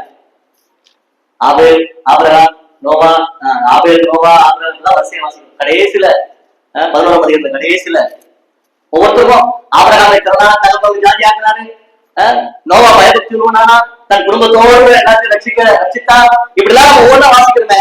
கடைசி இந்த 11ஆம் அதிகாரத்தினுடைய கடைசி பகுதியில 36ஆம் வேறு சிலர் நிந்தைகளையும் அடிகளையும் கட்டுகளையும் காவலையும் அனுபவித்தார்கள். கல்லறை உண்டார்கள், வாழாரை உண்டார்கள், பரீட்சை பார்க்கப்பட்டார்கள், பட்டைகளால் வெட்டப்பட்டு மறித்தார்கள், செம்மறியாட்டு தோல்களையும் விளையாட்டு தோல்களையும் போர்த்து கொண்டு திரிந்து குறைய ஒருத்தரத்தின் துன்பத்தையும் அனுபவித்தார்கள். உலகம் அவருக்கு பாத்திரமாக இருக்கவில்லை. அவர் வனாந்தரங்களையும் வளைகளையும் புகைகளையும் பூமி வெடிப்புகளையும் சிதறுண்டு அழைத்தார்கள். இவருடைய விசுவாச வீரர்கள் தான். ஏன் ஆண்டவர் ஆபிரகாமுக்கு பெரிய திரளான ஜாதியாக பலன் கொடுத்தாரு? ஆபேல் மறித்தும் பேசுகிறார், அந்த அளவுக்கு அவ்வளவு மேன்மையான பலன் கொடுத்தாரு. ஏன் இந்த ஜனங்களுக்கு இப்படி ஒவ்வொருத்தருக்கும் குறைவையும் அனுபவிக்கிற பலனை கொடுத்தாரு? விசுவாசத்துக்கான பலனை கேள்வி கேட்க முடியாது. கர்த்தர் அவருடைய வாழ்க்கையில் வைத்திருந்த சித்தத்தை நிறைவேற்றினார். தங்களுடைய வாழ்க்கையில் தாங்கள் பெற்றுக்கொண்ட விசுவாசத்தை கிரியையில காண்பிக்க வேண்டும். அவருடைய கடமை உத்தரவாதம் அதை செஞ்சாங்க. கர்த்தர் கொடுத்த பலன் அவர்களுக்கு உண்டாச்சு. இதை விட பெரிய ஹைலைட் தெரியுமா? அடுத்த வசனம், இவர்கள் எல்லாரும் விசுவாசத்தினாலே நற்சாட்சி பெற்றும் வாக்குத்தத்தம் பண்ணப்பட்டதை அடையாமல் போனார்கள். அவர்கள் நம்மை எல்லாம் பூரணராக விசேஷித்த நன்மையானவர்களை தேவன் நமக்கு முன்னதாக நியமித்திருக்கிறார். அவர்களை விட இவ்வளோ மேன்மையா சொல்ல இத்தனை பேர் சொல்லிட்டு கடைசியில அந்த நிருபத்தேர்ல அந்த ஆக்கியில் எழுதி முடிக்கிறார். இவர்கள் எல்லாரும் விட அவர்களை விட தேவன் நமக்கு விசேஷித்த நன்மையானதை வைத்து. நான் கேட்கிறேன், இவ்வளவு மேன்மையை தேவன் நமக்கு கொடுத்திருக்கிற போது இவங்களெல்லாம் விசுவாசத்துக்கு கிரியைக்கு பலன் கொடுத்தவரு, நான் விசுவாசத்துக்கு கிரியை செய்யும்போது எனக்கு பலன் கொடுத்தவங்க கண்டிப்பா பலன் உண்டு. ஆனால் அந்த பலன் நான் விரும்புற மாதிரி இருக்காது. அவருடைய சித்தம் எதுவோ அதன்படி எனக்கு பலன். ஒருவேளை உபத்திரமா இருக்கலாம், ஒருவேளை கடினமான பாதை கூட அதை கடந்து போறதா இருக்கலாம், ஒருவேளை சில சமயங்கள அவமானங்களா இருக்கலாம், ஒருவேளை இந்த உலகத்துல எல்லா ஐஸ்வர்யத்தையும் பெற்று சம்பத்து திரளாத ஆஸ்தியை பெற்று வாழ்கிற வாழ்க்கையா இருக்கலாம், ஒருவேளை ஒண்ணுமே இல்லாத தரித்திர வாழ்க்கையா கூட இருக்கலாம். இனியும் இதுவா இருக்கலாம், அவருடைய சித்தத்தின்படி என் விசுவாசத்தை கேட்ட கிரியைக்கு தக்க பலனை அவர் கொடுக்கும் போது, ஏன் ஆண்டவரே எனக்கு இது கொடுக்கீங்க, ஏன் ஆண்டவரே எனக்கு இது கொடுக்கலன்னு கேட்கறதுக்கு நமக்கு ரைட்ஸ் இல்லை. ஆனால் விசுவாசத்தின் கிரியைக்கு பலன் கண்டிப்பா. நான் விசுவாசித்திருக்கிறவர் இன்னாவது அறிந்திருக்கிறேன்னு அவன் சொன்னார். ஏன் தெரியுமா? அவன் நான் அறிஞ்ச ஆண்டவர் அப்படித்தான் என் வாழ்க்கைக்கு நிச்சயமா பலன் கொடுப்பார். மோசை குறித்து வாசிக்கும். மோசே இனி வரும் பலன் மேல் நோக்கமா இருந்து தன் ஜனங்களோடு துன்பத்தை அனுபவிப்பதை தெரிந்து கொண்டான். ராஜாவிற்கு விரும்பல, ஏன்னா எனக்கு ஒரு பலம் உண்டு, நான் இந்த பூமியிலே தேவனை விசுவாசத்தை செய்கிற கிரியைக்கு எனக்கு பலம் உண்டு. அந்த விசுவாசத்தினாலே தன் ஜனங்களோடு துன்பத்தை அனுபவித்து தெரிந்து கொண்டான். அதான் விசுவாசத்தின் கிரியை. சிந்திப்போமா? என் வாழ்க்கையில நீங்களும் நான் உண்மையிலேயே நான் ஒரு விசுவாசியாக ஆவிக்குரிய வாழ்வில் வெற்றியுள்ள வாழ்க்கை வாழ்ந்தான். எதன் அடிப்படையில? ரெண்டு விஷயம். ஒண்ணு, தெய்வ சித்தத்துக்கு என்னை ஒப்பு கொடுத்திருக்கலாம், தேவ சித்தம் என்னில் நிறைவேற அர்ப்பணிக்கலாம். ரெண்டு, நான் அறிந்த தேவனை குறித்த விசுவாசத்தை என் கிரியையில காண்பிக்கலாம். இந்த ரெண்டு அனுபவங்களும் என் வாழ்க்கையில இருக்கின்ற உறுதியும் நிச்சயமே இருக்குமே. நான் தாங்க தேவனுக்காக வெற்றியுள்ள வாழ்க்கை வாழ்கிற நபர். நம்ம ஆராய்ந்து பார்த்தோம். தேவன் அவரை விசுவாசித்து அவருக்காய் கிரியை செய்த யாரையும் விரும்பின விடல. அவர் தம்முடைய திட்டத்தை நிறைவேற்ற வந்தவர். நாம செய்ய வேண்டிய ஒண்ணே ஒண்ணு, ஆண்டவரே என்னை ஒப்பு கொடுக்கிறேன், உம்முடைய சித்தம் செய்ய நான் உங்களை குறித்த அறிவு எனக்கு உண்டு. அந்த அறிவை அப்படியே விசுவாசத்தை கிரியையில காண்பிக்க எனக்கு உதவி செய்யும். இந்த அனுபவத்தை நம்முடைய வாழ்வில் அனுபவிப்போம். ஒரு நாள் தெய்வ சமூகத்துக்கு நம்ம போகும்போது ஆண்டவர் நம்மை குறித்து அழைக்கிற அழைப்பில் உத்தமமும் உண்மையுள்ள ஊழியக்காரனே அப்படின்ற அந்த அழைப்பின் மத்தியில நம்முடைய பேரும் காணப்படும். தேவன் விரும்புகிற வண்ணமாய் வாழ்ந்து அவரை அன்றைக்கு மகிமைப்படுத்த தேவன் நமக்கு உதவி செய்யணும். நம்ம வேதத்துல வாசிக்கிறோம், குழந்தைகள் 1 குழந்தைல 10ஆம் அதிகாரத்தில் வாசிக்கிறோம். எல்லாரும் ஒரே ஞானபான போஜனத்தை புசித்தார்கள், எல்லாரும் ஒரே ஞானபானத்தை குடித்தார்கள். ஆனால் எல்லாரிடத்தும் தேவன் பிரியமாய் இருந்ததில்லை. காரணம், அவர்கள் தன்னுடைய சுய விருப்பங்களை நிறைவேற்றும்படி செயல்பட்டார்கள். நீங்களும் நானும் தேவனுக்கு பிரியமான வாழ்க்கை வாழ்வோமா? அதை சிந்திப்போம். தேவன் நம்மோடு கூட பேசியிருக்காரு நான் நம்புகிறேன். தேவனுடைய நாமமே மூலம் மகிமைப்படுவதாக, தேவனுடைய நாமம் உயர்த்தப்படுவதாக.